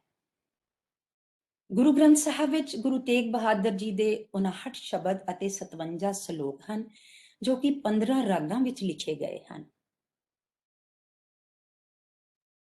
ਸਾਰਿਆਂ ਨੂੰ ਪਤਾ ਹੈ ਕਿ ਗੁਰੂ ਗ੍ਰੰਥ ਸਾਹਿਬ ਸਿੱਖ ਧਰਮ ਦਾ ਇੱਕ ਮਹਾਨ ਪਾਵਨ ਗ੍ਰੰਥ ਹੈ। ਗੁਰੂ ਨਾਨਕ ਪਾਤਸ਼ਾਹ ਪਹਿਲੀ ਪਾਤਸ਼ਾਹ ਨੇ ਸਭ ਤੋਂ ਪਹਿਲਾ ਸ਼ਬਦ ਇੱਕ ਓਂਕਾਰ ਸਾਡੀ ਮਨੁੱਖਾਂ ਦੀ ਅੰਤਿਮ ਮੰਜ਼ਿਲ ਬਾਰੇ ਲਿਖਿਆ ਹੈ। ਪਰਮਾਤਮਾ ਤੱਕ ਪਹੁੰਚਣਾ ਸਾਡੀ ਆਤਮਾ ਦਾ ਉਦੇਸ਼ ਹੈ ਤੇ ਇੱਕ ਓਂਕਾਰ ਪਰਮਾਤਮਾ ਦੇ ਸਰੂਪ ਨੂੰ ਵਰਣਨ ਕਰਦਾ ਹੈ। ਇੱਕ ਪਰਮਾਤਮਾ ਇੱਕ ਹੈ। ਓਂਕਾਰ ਉਸ ਵਿੱਚ ਸਾਰੇ ਬ੍ਰਹਿਮੰਡ ਦਾ ਆਕਾਰ, ਸਾਕਾਰ, ਨਿਰਾਕਾਰ ਸਰੂਪ ਸਮੋਇਆ ਹੋਇਆ ਹੈ। ਉਹ ਇੱਕ ਪਰਮ ਸ਼ਕਤੀ ਹੈ, ਪਰਮ ਸੱਚ ਹੈ, ਜਿਸ ਦਾ ਨਾਮ ਸਤਨਾਮ ਹੈ, ਸੱਚ ਹੈ, ਨਿਰਭਉ ਹੈ। ਉਹ ਕਿਸੇ ਤੋਂ ਡਰਦਾ ਨਹੀਂ, ਨਿਰਵੈਰ, ਉਸਦਾ ਕਿਸੇ ਨਾਲ ਕੋਈ ਵੈਰ ਨਹੀਂ। ਅਕਾਲ ਮੂਰਤ, ਉਸਦੀ ਕੋਈ ਮੂਰਤ ਨਹੀਂ। ਉਹ ਸਭ ਸੂਖਸ਼ਮ ਔਰ ਸਾਕਾਰ ਜੀਵਾਂ ਦੇ ਅੰਦਰ ਵਸਦਾ ਹੈ। ਤੇ ਗੁਰੂ ਨਾਨਕ ਤੋਂ ਗੁਰੂ ਤੇਗ ਬਹਾਦਰ ਜੀ ਤੱਕ ਸਾਰੇ ਗੁਰੂਆਂ ਨੇ ਪਰਮਾਤਮਾ ਦਾ ਸਰੂਪ ਇਹੋ ਹੀ ਦੱਸਦੇ ਹੋਏ ਤਰੀਕਾ ਦੱਸਿਆ ਹੈ ਕਿ ਅਸੀਂ ਉਸ ਪਰਮਾਤਮਾ ਤੱਕ ਕਿਵੇਂ ਪਹੁੰਚ ਸਕਦੇ ਹਾਂ। ਤੇ ਗੁਰੂ ਗ੍ਰੰਥ ਸਾਹਿਬ ਜੀ ਦੀ ਸਮਾਪਤੀ ਅੰਤ ਵਿੱਚ ਗੁਰੂ ਤੇਗ ਬਹਾਦਰ ਜੀ ਦੇ ਸ਼ਲੋਕਾਂ ਨਾਲ ਹੁੰਦੀ ਹੈ। ਵੇਖੀਏ, ਗੁਰੂ ਤੇਗ ਬਹਾਦਰ ਜੀ ਦੀ ਬਾਣੀ ਸਾਨੂੰ ਆਤਮ ਗਿਆਨ ਕਰਵਾਉਣ ਲਈ ਕਿਵੇਂ ਰੋਸ਼ਨ ਕਰਦੀ ਹੈ। ਅਸੀਂ ਆਪਣੀ ਮੰਜ਼ਿਲ ਤੇ ਕਿਵੇਂ ਪਹੁੰਚ ਸਕਦੇ ਹਾਂ। ਮੰਜ਼ਿਲ ਪਰਮਾਤਮਾ ਤੱਕ ਪਹੁੰਚਣਾ। ਸੰਸਾਰ ਵਿੱਚ ਜੇ ਅਸੀਂ ਯਾਤਰਾ ਕਰਨੀ ਹੈ, ਵਕਤੀ ਤੌਰ ਤੇ ਕਿਸੇ ਜਗ੍ਹਾ ਤੇ ਜਾਣਾ ਹੈ, ਸਾਨੂੰ ਮੰਜ਼ਿਲ ਪਤਾ ਹੈ ਪਰ ਰਸਤਾ ਨਹੀਂ ਪਤਾ, ਤਾਂ ਅਸੀਂ ਆਧੁਨਿਕ ਤਕਨੀਕ ਵਿੱਚ GPS ਲਗਾ ਲੈਂਦੇ ਹਾਂ, ਪਰ ਉਹਦੇ ਵਿੱਚ ਸਾਨੂੰ ਇਹ ਤਾਂ ਪਤਾ ਹੁੰਦਾ ਅਸੀਂ ਖੜੇ ਕਿੱਥੇ ਹਾਂ ਤੇ ਜਾਣਾ ਕਿੱਥੇ ਹੈ। ਪਰ ਜਦੋਂ ਅਸੀਂ ਆਤਮਕ ਯਾਤਰਾ ਕਰਨੀ ਹੈ ਤਾਂ ਸਭ ਤੋਂ ਪਹਿਲਾਂ ਸਾਨੂੰ ਇਹ ਪਤਾ ਹੋਣਾ ਚਾਹੀਦਾ ਹੈ ਕਿ ਅਸੀਂ ਖੜੇ ਕਿੱਥੇ ਹਾਂ ਤੇ ਕਿਹੜਾ GPS ਲਗਾਵਾਂਗੇ। ਮੰਜ਼ਿਲ ਹੈ ਪਰਮਾਤਮਾ। ਮੰਜ਼ਿਲ ਸਾਰਿਆਂ ਦੀ ਉਹੀ ਹੈ, ਪਰ ਖੜਨ ਦਾ ਸਥਾਨ ਅਲੱਗ-ਅਲੱਗ ਹੋਏਗਾ। ਪਰ ਉਹ ਮੰਜ਼ਿਲ ਹੈ ਕਿੱਥੇ? Where is God? Where is ਭਗਵਾਨ? Where is ਪਰਮਾਤਮਾ? ਗੁਰੂ ਤੇਗ ਬਹਾਦਰ ਜੀ ਗੁਰੂ ਗ੍ਰੰਥ ਸਾਹਿਬ ਦੇ ਅੰਗ 684 ਤੇ ਲਿਖਦੇ ਨੇ, ਕਾਹੇ ਰੇ ਬਨ ਖੋਜਨ ਜਾਈ, ਸਰਵ ਨਿਵਾਸੀ ਸਦਾ ਅਲੇਪਾ, ਤੋਹੀ ਸੰਗ ਸਮਾਈ। ਪੁਸ਼ਪ ਮਦ ਜਿਉ ਬਾਸ ਬਸਤ ਹੈ, ਮੁਕਰ ਮਾਹੇ ਜੈਸੇ ਛਾਈ, ਤੈਸੇ ਹੀ ਹਰ ਵਸੈ ਨਿਰੰਤਰ, ਘਟ ਹੀ ਖੋਜੋ ਪਾਈ। हे ਮਨੁੱਖ, ਤੂੰ ਜੰਗਲਾਂ ਵਿੱਚ ਕੀ ਕਰਨ ਚੱਲਿਆ ਹੈ? ਲੱਭਣ ਵਾਸਤੇ। ਪਰਮਾਤਮਾ ਤਾਂ ਹਰ ਜਗ੍ਹਾ ਤੇ ਵਸਦਾ ਹੈ, ਤੇਰੇ ਅੰਦਰ ਵੀ ਵਸਦਾ ਹੈ, ਬਿਲਕੁਲ ਉਸੇ ਤਰ੍ਹਾਂ ਜਿਵੇਂ ਇੱਕ ਫੁੱਲ ਦੇ ਵਿੱਚ ਖੁਸ਼ਬੂ ਵਸਦੀ ਹੈ, ਬਿਲਕੁਲ ਉਸੇ ਤਰ੍ਹਾਂ ਜਿਵੇਂ ਇੱਕ ਸ਼ੀਸ਼ੇ ਵਿੱਚ ਪਰਛਾਈ ਦਿਸਦੀ ਹੈ। ਪਰੇ ਹੋ ਜਾਈਏ ਤੇ ਪਰਛਾਈ ਪਰੇ ਹੋ ਜਾਂਦੀ ਹੈ, ਸਾਹਮਣੇ ਆ ਜਾਈਏ ਤਾਂ ਨਜ਼ਰ ਆਉਂਦੀ ਹੈ। ਸੋ ਪਰਮਾਤਮਾ ਨੂੰ ਲੱਭਣ ਲਈ ਜਾਣਾ ਕਿੱਥੇ ਹੈ? ਘਟ ਹੀ ਖੋਜੋ ਭਾਈ, ਆਪਣੇ ਹਿਰਦੇ ਵਿੱਚ ਹੀ ਲੱਭਣਾ ਹੈ। ਸੋ ਜੇ ਪਰਮਾਤਮਾ ਅੰਦਰ ਵਸਦਾ ਹੈ ਤੇ ਫਿਰ ਯਾਤਰਾ ਅੰਦਰ ਹੀ ਕਰਨੀ ਪਏਗੀ। ਪਰ ਕਿਹੜਾ ਮਨੁੱਖ ਕਰ ਸਕਦਾ ਹੈ? ਹਰ ਇੱਕ ਮਨੁੱਖ ਆਪਣੇ ਅੰਦਰ ਦੀ ਖੋਜ ਇੰਨੀ ਸੌਖੀ ਨਹੀਂ ਕਰ ਸਕਦਾ। ਗੁਰੂ ਗ੍ਰੰਥ ਸਾਹਿਬ ਦੇ ਅੰਗ 633 ਤੇ ਦੱਸਦੇ ਨੇ ਕਿਹੜਾ ਮਨੁੱਖ ਉਸ ਮੰਜ਼ਿਲ ਦੀ ਖੋਜ ਕਰ ਸਕਦਾ ਹੈ। ਜੋ ਨਰ ਦੁਖ ਮੈਂ ਦੁਖ ਨਹੀਂ ਮਾਨੇ, ਸੁਖ ਸਨੇਹ ਅਰ ਭੈ ਨਹੀਂ ਜਾਕੇ, ਕੰਚਨ ਮਾਟੀ ਮਾਨੇ। ਨਹਿ ਨਿੰਦਿਆ ਨਹਿ ਉਸਤਿਤ ਜਾਕੇ, ਲੋਭ ਮੋਹ ਅਭਿਮਾਨਾ, ਹਰਖ ਸੋਗ ਤੇ ਰਹੇ ਨਿਆਰੋ, ਨਾਹੀ ਮਾਨ ਅਪਮਾਨਾ। ਆਸਾ ਮਨਸਾ ਸਗਲ ਤਿਆਗੇ, ਜਗ ਤੇ ਰਹੇ ਨਿਰਾਸਾ, ਕਾਮ ਕ੍ਰੋਧ ਜੇ ਪਰਸੇ ਨਾਹਨ, ਤਿਹ ਘਟ ਬ੍ਰਹਮ ਨਿਵਾਸਾ। ਗੁਰ ਕਿਰਪਾ ਜੇ ਨਰ ਕੋ ਕੀਨੀ, ਤੇ ਇਹ ਜੁਗਤ ਪਛਾਨੀ, ਨਾਨਕ ਲੀਨ ਭਇਓ ਗੋਬਿੰਦ ਸਿਉ, ਜਿਉ ਪਾਣੀ ਸੰਗ ਪਾਣੀ। ਕਿਹੜਾ ਮਨੁੱਖ ਪਰਮਾਤਮਾ ਨੂੰ ਮਿਲ ਸਕਦਾ ਹੈ? ਜਿਹੜਾ ਸੰਸਾਰਕ ਦੁੱਖਾਂ ਵਿੱਚ ਦੁੱਖ ਨੂੰ ਦੁੱਖ ਨਹੀਂ ਮੰਨਦਾ। ਜਿੰਨੇ ਮਰਜ਼ੀ ਸੁੱਖ ਮਿਲੇ ਹੋਣ, ਉਹਨਾਂ ਸੁੱਖਾਂ ਵਿੱਚ ਹੰਕਾਰ ਨਹੀਂ ਕਰਦਾ, ਕਿਸੇ ਤੋਂ ਡਰਦਾ ਨਹੀਂ, ਤੇ ਜਿੰਨੇ ਵੀ ਸੁੱਖ, ਧਨ ਦੌਲਤ ਮਾਇਆ ਮਿਲੀ ਹੈ ਉਹਨੂੰ ਮਿੱਟੀ ਕਰਕੇ ਜਾਣਦਾ। ਕਿਸੇ ਦੀ ਨਿੰਦਾ ਕਰਦਾ ਨਹੀਂ, ਕਿਸੇ ਦੀ ਉਸਤਤ ਕਰਦਾ ਨਹੀਂ, ਫਜ਼ੂਲ ਖੁਸ਼ਾਮਦੀ ਕਰਦਾ ਨਹੀਂ, ਤੇ ਨਾ ਹੀ ਕਿਸੇ ਖੁਸ਼ੀ ਤੇ ਨਾ ਹੀ ਕਿਸੇ ਦੁੱਖ ਵਿੱਚ ਡੋਲਦਾ ਹੈ, ਅਡੋਲ ਰਹਿੰਦਾ ਹੈ। ਜ਼ਿੰਦਗੀ ਵਿੱਚ ਇਹੋ ਜਿਹੀਆਂ ਆਸਾਵਾਂ ਮਨਸਾਵਾਂ ਨਹੀਂ ਰੱਖਦਾ ਜਿਨ੍ਹਾਂ ਨਾਲ ਦੁੱਖ ਮਿਲਣ, ਔਰ ਇਹੋ ਜਿਹੇ ਵਿਅਕਤੀ ਦੇ ਹਿਰਦੇ ਵਿੱਚ ਪਰਮਾਤਮਾ ਵਸਦਾ ਹੈ। ਪਰ ਇਹੋ ਜਿਹਾ ਵਿਅਕਤੀ ਕੌਣ ਬਣ ਸਕਦਾ ਹੈ? ਜਿਸ ਤੇ ਉਹ ਪਰਮਾਤਮਾ ਕਿਰਪਾ ਕਰਦਾ ਹੈ। ਕਿਰਪਾ ਕਦੋਂ ਕਰੇਗਾ? ਜਦੋਂ ਉਹ ਇਸ ਤਰ੍ਹਾਂ ਦੇ ਜੀਵਨ ਨੂੰ ਜਿਉਣ ਦੀ ਜੁਗਤ ਸਿੱਖ ਲਏਗਾ। ਉਹ ਜੁਗਤ ਕੀ ਹੈ?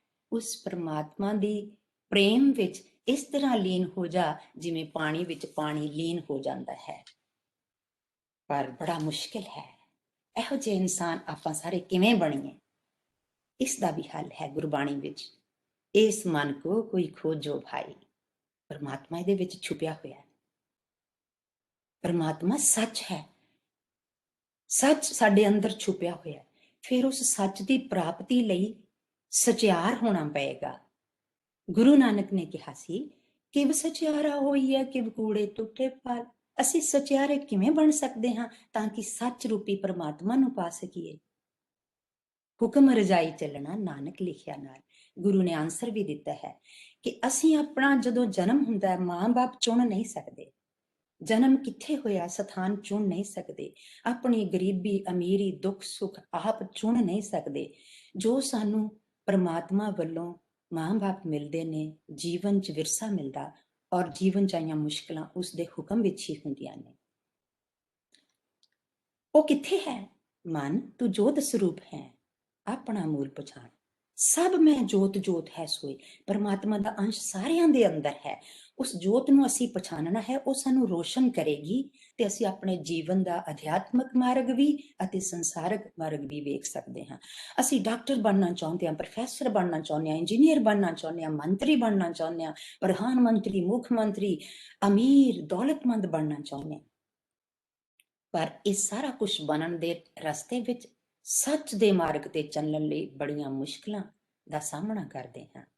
ਉਹ ਕਿਹੜੀਆਂ ਮੁਸ਼ਕਲਾਂ ਨੇ? ਸੰਸਾਰ ਵਿੱਚ ਕੂੜ ਰਾਜਾ, ਕੂੜ ਪਰਜਾ, ਕੂੜ ਸਭ ਸੰਸਾਰ। ਸੰਸਾਰ ਵਿੱਚ ਬਹੁਤ ਕੂੜ ਹੈ। ਅਸੀਂ ਸਾਰੇ ਹੀ ਕਹਿੰਦੇ ਹਾਂ ਬਹੁਤ ਮੁਸ਼ਕਲ ਹੈ ਜ਼ਿੰਦਗੀ। ਪਰ ਇਸ ਨੂੰ ਜੀਣਾ ਕਿਵੇਂ ਹੈ? ਉਸ ਆਤਮਕ ਬਲ ਨਾਲ, ਜਿਸ ਆਤਮਕ ਬਲ ਨਾਲ ਗੁਰੂ ਤੇਗ ਬਹਾਦਰ ਜੀ ਨੇ ਮਾਨਵਤਾ ਲਈ ਸ਼ਹਾਦਤ ਦੇ ਦਿੱਤੀ। ਗੁਰੂ ਤੇਗ ਬਹਾਦਰ ਜੀ ਕਹਿੰਦੇ ਨੇ, ਜਨ ਨਾਨਕੇ ਖੇਲ ਕਠਨ ਹੈ, ਕਿਨਹੂ ਗੁਰਮੁਖ ਜਾਨਾ। ਸੱਚ ਦੀ ਪ੍ਰਾਪਤੀ ਕਰਨੀ ਬਹੁਤ ਮੁਸ਼ਕਲ ਹੈ ਪਰ ਅਸੰਭਵ ਨਹੀਂ। ਭਾਈ ਲਾਲੋ, Sudama, doctor Abdul Kalam, doctor Ibrahim Lincoln ਸਧਾਰਨ ਇਨਸਾਨ ਸਨ, ਪਰ ਜੁਗਾਂ ਜੁਗਾਂ ਤੱਕ ਉਹਨਾਂ ਨੂੰ ਯਾਦ ਕੀਤਾ ਜਾਏਗਾ। ਸੱਚ ਦੇ ਮਾਰਗ ਤੇ ਚੱਲਦਿਆਂ ਵੱਡੇ ਅਹੁਦੇ ਵੀ ਮਿਲ ਸਕਦੇ ਹਨ, ਨਿਮਾਣੇਪਣ ਵਿੱਚ ਵੀ ਪਰਮਾਤਮਾ ਮਿਲ ਸਕਦਾ ਹੈ। ਗੁਰੂ ਨਾਨਕ ਪਾਤਸ਼ਾਹ ਨੇ, ਸਭ ਤੋਂ ਪਹਿਲੀ ਪਾਤਸ਼ਾਹ ਨੇ 3 ਗੱਲਾਂ ਕਹੀਆਂ, ਨਾਮ ਜਪੋ, ਕਿਰਤ ਕਰੋ, ਵੰਡ ਕੇ ਛਕੋ। ਪਰਮਾਤਮਾ ਜਿਸ ਦੇ ਅਸੀਂ ਅੰਸ਼ ਹਾਂ, ਉਸ ਦਾ ਨਾਮ ਹਮੇਸ਼ਾ ਜਪਣਾ ਹੈ, ਮੈਡੀਟੇਸ਼ਨ ਕਰਨੀ ਹੈ ਆਪੋ ਆਪਣੇ ਧਰਮ ਦੇ ਅਨੁਸਾਰ। ਸੱਚ ਦੀ ਕਿਰਤ ਕਰਨੀ ਹੈ, ਜੋ ਕਮਾਇਆ ਉਸ ਨੂੰ ਵੰਡ ਕੇ ਛਕਣਾ ਹੈ। ਜੇ ਅਸੀਂ ਸੱਚ ਦੀ ਖੋਜ ਕਰਨੀ ਸ਼ੁਰੂ ਕਰ ਦਿੱਤੀ ਤੇ ਫਿਰ ਗੁਰੂ ਨਾਨਕ ਨੇ 5 ਸਟੇਜਿਸ ਦੱਸੀਆਂ ਨੇ। ਉਹੀ 5 ਸਟੇਜਿਸ ਸਾਰੇ ਗੁਰੂ ਸਾਹਿਬਾਨ ਨੇ ਤੇ ਗੁਰੂ ਗ੍ਰੰਥ ਸਾਹਿਬ ਨੇ ਤੇ ਗੁਰੂ ਤੇਗ ਬਹਾਦਰ ਜੀ ਨੇ ਵੀ ਸਾਨੂੰ ਦੱਸੀਆਂ ਨੇ। ਧਰਮਖੰਡ, ਗਿਆਨਖੰਡ, ਸਰਮਖੰਡ, ਕਰਮਖੰਡ ਤੇ ਸੱਚਖੰਡ। ਆਪਣਾ ਜੀਵਨ ਧਰਮਖੰਡ ਤੋਂ ਸ਼ੁਰੂ ਕਰੀਏ, ਇੱਕ ਮਰਿਆਦਾ ਵਿੱਚ ਰਹੀਏ, ਆਪੋ ਆਪਣੇ ਧਾਰਮਿਕ ਗ੍ਰੰਥ ਦੇ ਅਨੁਸਾਰ, ਦਿੱਤੇ ਨਿਯਮਾਂ ਦੇ ਅਨੁਸਾਰ ਆਪਣਾ ਜੀਵਨ ਜੀਣਾ ਸ਼ੁਰੂ ਕਰ ਦਈਏ। ਗਿਆਨ, ਧਾਰਮਿਕ ਪੁਸਤਕਾਂ ਪੜ੍ਹੀਏ, ਗਿਆਨ ਹੋ ਜਾਏਗਾ ਅੰਦਰਲਾ। ਤੇ ਆਪਣੀ ਦੁਨਿਆਵੀ ਐਜੂਕੇਸ਼ਨ ਇਸ ਤਰ੍ਹਾਂ ਹੀ ਮਿਹਨਤ ਨਾਲ ਕਰੀਏ ਕਿ ਸਾਰੀ ਦੁਨੀਆ ਦਾ ਗਿਆਨ ਵੀ ਹੋ ਜਾਏ। ਜਦੋਂ ਗਿਆਨ ਹੋ ਗਿਆ, ਬਾਹਰੀ ਕਿਰਤ ਕਰਨ ਲਈ ਤੇ ਸਾਨੂੰ ਪਤਾ ਹੈ ਆਸਾਨ ਹੀ, ਅਸੀਂ ਕੀ ਕੰਮ ਕਰਨਾ, ਕਿਹੜੀ ਡਿਊਟੀ ਕਰ ਰਹੇ ਹਾਂ। ਤੇ ਅੰਦਰਲੀ ਕਿਰਤ ਕਰਨ ਲੱਗਿਆਂ ਮਨ ਦੇ ਵਿਕਾਰਾਂ ਨੂੰ ਧੋਣ ਲਈ ਅਸੀਂ ਗੁਰਬਾਣੀ ਜਾਂ ਮੈਡੀਟੇਸ਼ਨ ਆਪੋ ਆਪਣੇ ਧਰਮ ਦੇ ਅਨੁਸਾਰ ਕਰਨੀ ਹੈ। ਮਿਹਨਤ ਕਰਦਿਆਂ when we are able to understand what is right, what is wrong, then we should start doing benevolent tasks. ਸਾਨੂੰ ਪਰਉਪਕਾਰ ਵੀ ਕਰਨੇ ਚਾਹੀਦੇ ਨੇ, ਦੂਸਰਿਆਂ ਦੇ ਭਲੇ ਲਈ ਵੀ ਕੁਝ ਕਰਨਾ ਚਾਹੀਦਾ ਹੈ। ਜਦੋਂ ਮਨ ਇਹਨਾਂ ਮੈਲ ਭਰੇ ਵਿਕਾਰਾਂ ਤੋਂ ਧੋਤਾ ਜਾਂਦਾ ਹੈ ਤਾਂ ਪਰਉਪਕਾਰ ਹੋਣੇ ਸ਼ੁਰੂ ਹੋ ਜਾਂਦੇ ਨੇ, ਪਰਮਾਤਮਾ ਅੰਦਰ ਰੋਸ਼ਨ ਹੋ ਜਾਂਦਾ ਹੈ ਤੇ ਉਹ ਸੱਚਖੰਡ ਦੀ ਪ੍ਰਾਪਤੀ ਹੁੰਦੀ ਹੈ। ਉਹ ਜਿਉਂਦੇ ਜੀ ਪਰਮਾਤਮਾ ਹਰ ਮਨੁੱਖ ਨੂੰ ਮਿਲ ਜਾਂਦਾ ਹੈ। ਪਰ ਬਾਰ-ਬਾਰ ਇਹ ਸਵਾਲ ਮਨ ਵਿੱਚ ਉੱਠੇਗਾ ਕਿ ਇਹ ਤਾਂ ਬੜਾ ਮੁਸ਼ਕਿਲ ਹੈ। ਹਾਂ, ਗੁਰੂ ਤੇਗ ਬਹਾਦਰ ਜੀ ਕਹਿੰਦੇ ਨੇ, ਇਹ ਜਗ ਧੂਏ ਕਾ ਪਹਾੜ, अंदर भी धुआं, बाहर भी धुआं। बाहर जबर, जुलम, भ्रिष्टाचार, बलात्कार, खुदकशियां, अंदोलन, महामारियां, बड़ियां तकलीफां ने। ते अंदर काम, क्रोध, लोभ, मोह, हंकार, बड़ा कुछ है। सच जो कि परमात्मा है, उस नाल बाहर भी टकराव है, उस नाल अंदर भी टकराव है। सच्चे बनने की कोशिश करांगे पर हंकार भी आ जाता है, लोभ भी आ जाता है, मोह भी आ जाता है। बाहर सच नाल लड़न की कोशिश करांगे, जुलम भी हुंदे ने, पर याद रखना है सत्तवादियां ते सत्ताधारियां विच हमेशा टकराव हुंदा आया है, रहेगा। सत्ताधारी लोग जगत नूं जितना चाहुंदे ने, संसार नूं गुलाम करके, पर सत्यवादी लोग सच नूं जितना चाहुंदे ने, मन नूं गुलाम करके। दुनिया विच कोई किसी दा सका नहीं। गुरु तेग बहादुर जी कहंदे ने, जगत में झूठी देखी प्रीत, अपने ही सुख स्यों सब लागे, क्या दारा क्या मीत। परिवार विच माता पिता बच्चे भैन भरा भी किसी स्टेज ते आके मदद नहीं करते।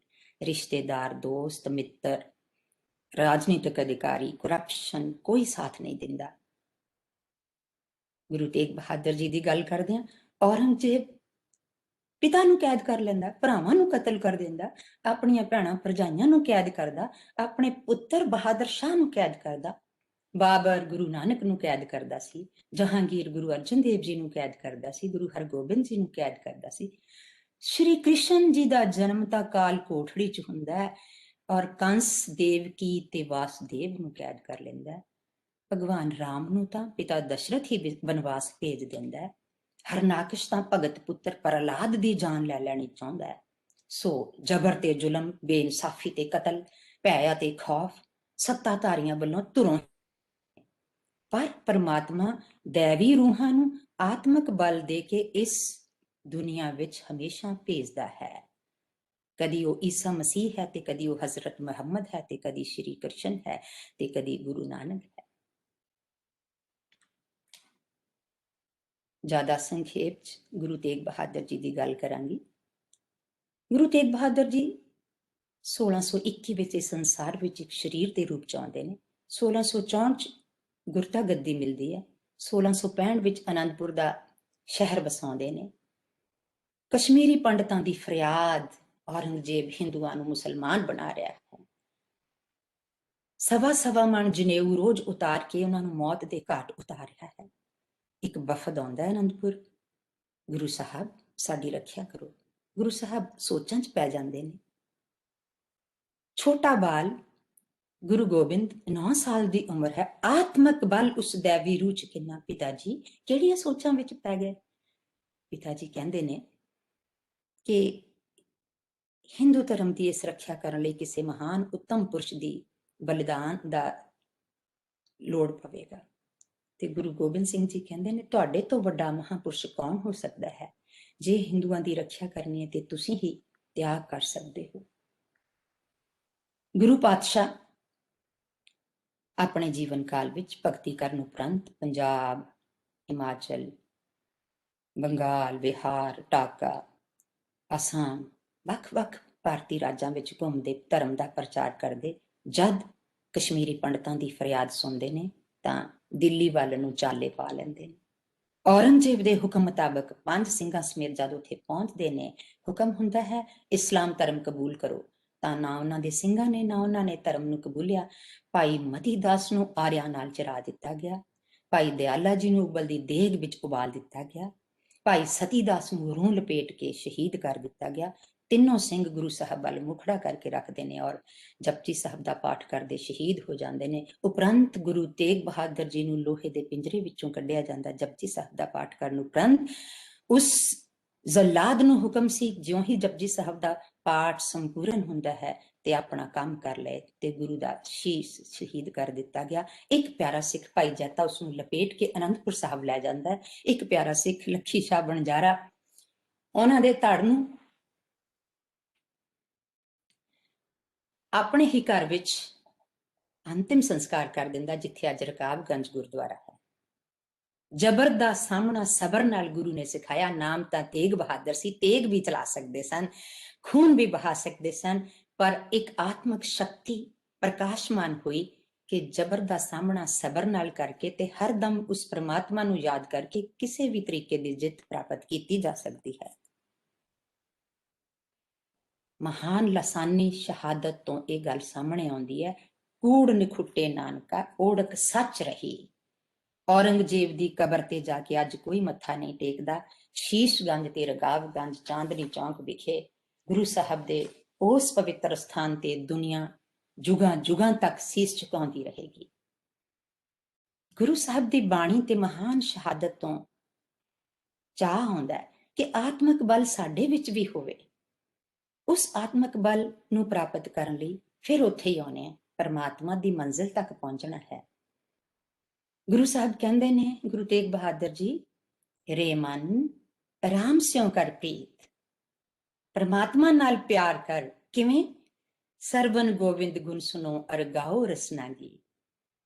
ਕੰਨਾਂ ਨਾਲ ਉਸਦੀ ਬਾਣੀ ਸੁਣੋ, ਰਸਨਾ ਨਾਲ ਉਸਦੇ ਗੀਤ ਗਾਓ। ਪਰ ਅਸੀਂ ਸੰਸਾਰਿਕ ਜੀਵ ਹਾਂ, ਇਟਸ ਵੈਰੀ ਵੈਰੀ ਡਿਫਿਕਲਟ।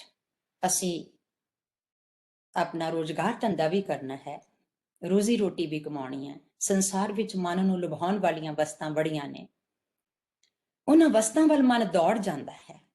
ਅਸੀਂ ਆਲਸੀ ਵੀ ਹਾਂ। ਸਿੱਖ ਧਰਮ ਵਿੱਚ ਅੰਮ੍ਰਿਤ ਵੇਲੇ ਉੱਠ ਕੇ ਨਾਮ ਜਪਣ ਦੀ ਹਦਾਇਤ ਹੈ। ਸਵੇਰੇ ਨਹੀਂ ਉੱਠਿਆ ਜਾ ਸਕਦਾ, ਫਿਰ ਕੀ ਕਰੀਏ? ਗੁਰੂ ਤੇਗ ਬਹਾਦਰ ਜੀ ਹੀ ਇੱਕ ਕੁਐਸਚਨ ਕਰਦੇ ਨੇ, ਪ੍ਰਾਣੀ ਕੌਣ ਉਪਾਉ ਕਰੇ, ਜਾਤੇ ਭਗਤ ਰਾਮ ਕੀ ਭਾਵੈ, ਜਮ ਕੋ ਤਰਾਸ ਹਰੇ। ਕੌਣ ਕਰਮ ਵਿਦਿਆ ਕੋ ਕੈਸੀ, ਧਰਮ ਕੌਣ ਫੁਨ ਕਰੇ। ਕਿਹੜਾ ਕਰਮ ਕਰਾਂ, ਕਿਹੜੀ ਵਿਦਿਆ ਹਾਸਲ ਕਰਾਂ, ਕਿਹੜਾ ਧਰਮ ਅਪਣਾਵਾਂ ਕਿ ਪਰਮਾਤਮਾ ਮੈਨੂੰ ਮਿਲ ਜਾਏ ਤੇ ਉਸਦੀ ਭਗਤੀ ਮੈਂ ਕਰ ਸਕਾਂ। ਫਿਰ ਆਨਸਰ ਦਿੰਦੇ ਨੇ, ਕਲ ਮੈਂ ਨਾਮ ਏਕ ਕਰੁਣਾ ਨਿਧ ਜਾਏ ਜਪੇ ਗਤ ਪਾਏ। ਬਸ ਇੱਕੋ ਹੀ ਚੀਜ਼ ਹੈ ਨਾਮ ਜਪਣਾ, that is meditating, reciting his name again and again, whether it is Allah, whether it is Vaheguru, whether it is Hari, whether it is Ram, whether it is Gobind, you have to repeat and repeat the name। ਪਰ ਇਹ ਮਨ ਭੱਜ ਜਾਂਦਾ ਬਾਹਰ, ਇਹ ਕਾਬੂ ਨਹੀਂ ਆਉਂਦਾ। ਗੁਰੂ ਸਾਹਿਬ ਕਹਿੰਦੇ ਨੇ, ਮਾਈ ਮਨ ਮੇਰੇ ਬਸ ਨਹੀਂ, ਮਨ ਮੇਰੇ ਬਸ ਚ ਨਹੀਂ ਆਉਂਦਾ। ਤ੍ਰਿਸ਼ਨਾ ਹੈ, ਇਹ ਦੌੜਦਾ ਜਾਂਦਾ ਹੈ। ਮੈਂ ਚਾਹੁੰਦਾ ਵਾਂ ਮੈਂ ਛੋਟੀ ਜਿਹੀ ਨੌਕਰੀ ਨਹੀਂ ਕਰਨੀ, ਮੈਂ ਸਕੂਲ ਟੀਚਰ ਨਹੀਂ ਬਣਨਾ, ਮੈਂ ਪ੍ਰੋਫੈਸਰ ਬਣਨਾ, ਮੈਂ ਪ੍ਰੋਫੈਸਰ ਨਹੀਂ ਬਣਨਾ, ਮੈਂ ਪ੍ਰਿੰਸੀਪਲ ਬਣਨਾ, ਮੈਂ ਪ੍ਰਿੰਸੀਪਲ ਨਹੀਂ ਬਣਨਾ, ਮੈਂ ਵਾਈਸ ਚਾਂਸਲਰ ਬਣਨਾ, ਮੈਂ ਮੰਤਰੀ ਨਹੀਂ, ਪ੍ਰਧਾਨ ਮੰਤਰੀ ਨਹੀਂ, ਮੈਂ ਟੌਪ ਦੀ ਨੌਕਰੀ ਕਰਨੀ ਹੈ, ਟੌਪ ਦੀ ਇੰਡਸਟਰੀ ਲਗਾਣੀ। ਬਸ ਰਸਤਾ ਇੱਕੋ ਹੀ ਹੈ। ਜੇ ਇਸ ਤ੍ਰਿਸ਼ਨਾ ਤੋਂ ਪਿੱਛੇ ਮੋੜ ਕੇ ਮਨ ਪਰਮਾਤਮਾ ਦਾ ਨਾਮ ਜਪਦਾ ਜਾਏ ਤੇ ਬੈਰਾਗ ਆ ਜਾਏਗਾ। ਜਦੋਂ ਬੈਰਾਗ ਆ ਜਾਏਗਾ ਤੇ ਦੁਨੀਆ ਵਿੱਚ ਰਹਿੰਦੇ ਹੋਇਆਂ ਦੁਨੀਆ ਤੋਂ ਬੰਧਨ ਟੁੱਟ ਜਾਣਗੇ। That is very very essential. ਜਿਵੇਂ ਕੋਈ ਬਿਮਾਰੀ ਹੋਏ ਤੇ ਡਾਕਟਰ ਸਾਡੇ ਸਰੀਰ ਦੇ ਕਿਸੇ ਪਾਰਟ ਨੂੰ ਐਨਾਸਥੀਸੀਆ ਦੇ ਕੇ ਉਸ ਜਗ੍ਹਾ ਨੂੰ ਸੁੰਨ ਕਰ ਦਿੰਦਾ ਹੈ, ਅਤੇ ਸੁੰਨ ਕਰਨ ਤੇ ਸਰਜਰੀ ਹੁੰਦੀ ਹੈ, ਸਾਨੂੰ ਤਕਲੀਫ ਨਹੀਂ ਹੁੰਦੀ, ਅਸੀਂ ਅਰੋਗੀ ਹੋ ਜਾਂਦੇ ਹਾਂ, ਸਵਸਥ ਹੋ ਜਾਂਦੇ ਹਾਂ। ਇਸੇ ਤਰ੍ਹਾਂ ਹੀ ਮਨ ਨੂੰ ਸੁੰਨ ਕਰਨਾ ਹੈ। ਮਨ ਨੂੰ ਸੁੰਨ ਕਿਵੇਂ ਕੀਤਾ ਜਾ ਸਕਦਾ ਹੈ? ਪਰਮਾਤਮਾ ਦਾ ਨਾਮ ਜਪਣ ਲੱਗਿਆਂ ਦੁਨਿਆਵੀ ਫੁਰਨੇ ਮਾਈਂਡ ਵਿੱਚ ਨਹੀਂ ਆਉਣੇ ਚਾਹੀਦੇ। Practising would help if we practise it again and again. ਤਾਂ ਸੰਸਾਰਕ ਜੀਵਨ ਵਿੱਚ ਜਦੋਂ ਅਸੀਂ ਬਾਹਰੀ ਲੋਕਾਂ ਦੀ ਦਿਖਾਵੇ ਦੀ ਜ਼ਿੰਦਗੀ ਜਿਉਣੀ ਸ਼ੁਰੂ ਕਰਦੇ ਹਾਂ ਤਾਂ ਵਹਿਮ ਪੈਦਾ ਹੋ ਜਾਂਦਾ ਕਿ ਲੋਕੀ ਕੀ ਕਹਿਣਗੇ। ਲੋਕਾਂ ਨੇ ਤਾਂ ਗੁਰੂ ਨਾਨਕ ਪਾਤਸ਼ਾਹ ਨੂੰ ਵੀ ਕਿਹਾ ਸੀ, ਕੋਈ ਆਖੇ ਭੂਤਨਾ ਕੋ ਕਹੇ ਬੇਤਾਲਾ, ਕੋਈ ਆਖੇ ਆਦਮੀ ਨਾਨਕ ਬੇਚਾਰਾ, ਭਇਆ ਦੀਵਾਨਾ ਸ਼ਾਹ ਕਾ ਨਾਨਕ ਗੌਰਾਨਾ। ਪਰ ਨਾਨਕ ਤਾਂ ਉਸ ਪਰਮਾਤਮਾ ਦਾ ਦੀਵਾਨਾ ਹੋ ਗਿਆ ਹੈ, ਸੋ ਦੀਵਾਨੇ ਹੋ ਕੇ ਹੀ ਪਰਮਾਤਮਾ ਮਿਲੇਗਾ। ਪਰ ਇਸ ਮਨ ਦੀ ਮੈਂ ਮੁੜ ਕੇ ਬਾਰ-ਬਾਰ ਯਾਦ ਕਰਵਾਵਾਂਗੀ ਕਿ ਜਿਹੜਾ GPS ਪਰਮਾਤਮਾ ਤੱਕ ਲਗਾਉਣਾ ਹੈ, ਮਨ ਦੀ ਸਥਿਤੀ ਨੂੰ ਜ਼ਰੂਰ ਵੇਖਣਾ ਪਏਗਾ ਕਿ ਅਸੀਂ ਖੜੇ ਕਿੱਥੇ ਹਾਂ। ਜੇ ਅਸੀਂ ਗੋਬਿੰਦਗੜ੍ਹ ਪਬਲਿਕ ਕਾਲਜ ਪਹੁੰਚਣਾ ਹੈ ਤੇ ਅਸੀਂ ਚੰਡੀਗੜ੍ਹ ਖੜੇ ਹਾਂ ਤੇ ਸਾਡਾ ਲੁਧਿਆਣੇ ਤੋਂ GPS ਨਹੀਂ ਲੱਗੇਗਾ। ਹਰ ਇੱਕ ਦੇ ਮਨ ਦੀ ਅਵਸਥਾ ਵੀ ਸੇਮ ਡਿਫਰੈਂਟ ਹੋਏਗੀ। ਬਿਰਥਾ ਕਹੋ ਕੌਣ ਸਿਓ ਮਨ ਕੀ, ਲੋਭ ਗਰਸਿਓ ਦਸ ਹੂੰ ਦੇ ਸਤਾਵਤ, ਆਸਾ ਲਾਗਿਓ ਤਨ ਕੀ, ਸੁਖ ਕੈ ਹੇਤ ਬਹੁਤ ਦੁਖ ਪਾਵਤ, ਸੇਵ ਕਰਤ ਜਨ ਜਨ ਕੀ। ਛੋਟੀ ਜਿਹੀ ਨੌਕਰੀ ਲੈਣ ਲਈ ਬੜੇ ਲੋਕਾਂ ਦੀ ਸਿਫਾਰਿਸ਼ ਕਰਦੇ ਨੇ ਲੋਕ, ਵੱਡਾ ਅਹੁਦਾ ਪ੍ਰਾਪਤ ਕਰਨ ਲਈ ਮੰਤਰੀਆਂ ਤੱਕ ਅਪਰੋਚ ਕਰਦੇ ਨੇ ਲੋਕ, ਛੋਟੇ ਛੋਟੇ ਲੋਕਾਂ ਦੀ ਖੁਸ਼ਾਮਦੀ ਕਰਦੇ ਨੇ ਲੋਕ। ਅਜਿਹੇ ਸੰਸਾਰ ਵਿੱਚ ਖੁਸ਼ਾਮਦੀ, ਚਾਕਰੀ, ਗੁਲਾਮੀ, ਬੇਈਮਾਨੀ, ਬੇਇਨਸਾਫੀ, ਬੇਰੁਜ਼ਗਾਰੀ, ਆਤਮ ਹੱਤਿਆਵਾਂ, ਖੁਦਕਸ਼ੀਆਂ, ਅੰਦੋਲਨ, ਭ੍ਰਿਸ਼ਟਾਚਾਰ, ਮਹਾਮਾਰੀਆਂ, ਇਹ ਚੀਜ਼ਾਂ ਮਨ ਨੂੰ ਸ਼ਾਂਤ ਨਹੀਂ ਰਹਿਣ ਦਿੰਦੀਆਂ। ਡਾਕਟਰ ਸੰਜੇ ਕੌਸ਼ਿਕ ਵੀ ਕਹਿ ਰਹੇ ਸਨ, ਸਾਡੇ ਵਿਦਿਅਕ ਢਾਂਚੇ ਵਿੱਚ ਅਸੀਂ ਅਧਿਆਤਮਕ ਸਿੱਖਿਆ ਦਾ ਕੋਈ ਪਾਠ ਪੜ੍ਹਾਉਂਦੇ ਹੀ ਨਹੀਂ। ਇਸ ਪਦਾਰਥਵਾਦੀ ਦੌੜ ਦੇ ਵਿੱਚ ਆਧੁਨਿਕ ਵਿਦਿਆ ਢਾਂਚਾ ਹਿਊਮਨ ਵੈਲਿਊਜ਼ ਨੂੰ ਲਾਗੂ ਕਰਨ ਵਿੱਚ ਪਛੜ ਗਿਆ ਹੈ।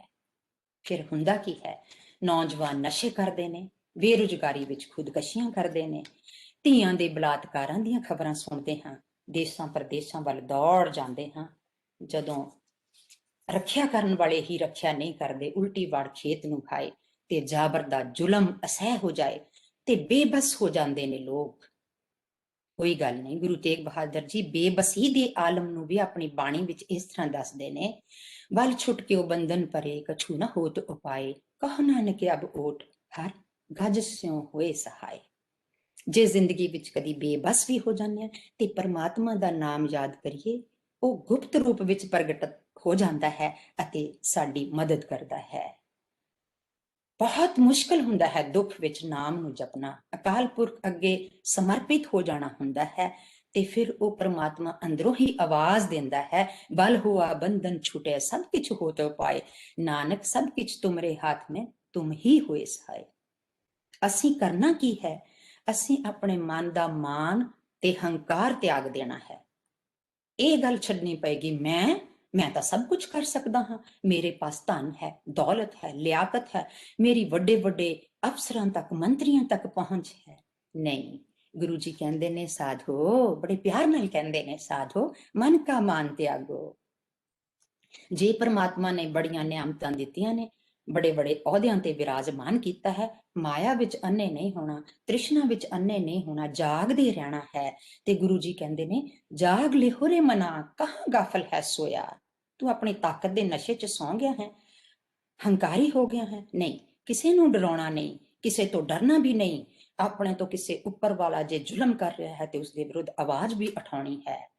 ਭੈ ਕਾਹੂ ਕੋ ਦੇਤ ਨਹਿ, ਨਹਿ ਭੈ ਮਾਨਤ ਆਨ, ਕਹੋ ਨਾਨਕ ਸੁਣ ਰੇ ਮਨਾ, ਗਿਆਨੀ ਤਾਹੇ ਬਖਾਨ। ਅਸੀਂ ਕਦੀ ਕਦੀ ਸੋਚਦੇ ਹਾਂ, ਓਹ ਮੈਂ ਤੇ ਗਲਤੀ ਕਰ ਲਈ, ਮੈਂ ਤੇ ਕਦੀ ਪਰਮਾਤਮਾ ਦਾ ਨਾਮ ਹੀ ਨਹੀਂ ਜਪਿਆ। It's never too late to mend, better late than never. ਪਰਮਾਤਮਾ ਦੇ ਗੁਣ ਗਾ ਗਾ ਕੇ ਪਰਮਾਤਮਾ ਵਰਗੇ ਹੀ ਹੋ ਜਾਣਾ ਹੈ, ਕਿਉਂਕਿ ਉਹ ਸਰਵ ਕਲਾ ਸਮਰੱਥ ਹੈ।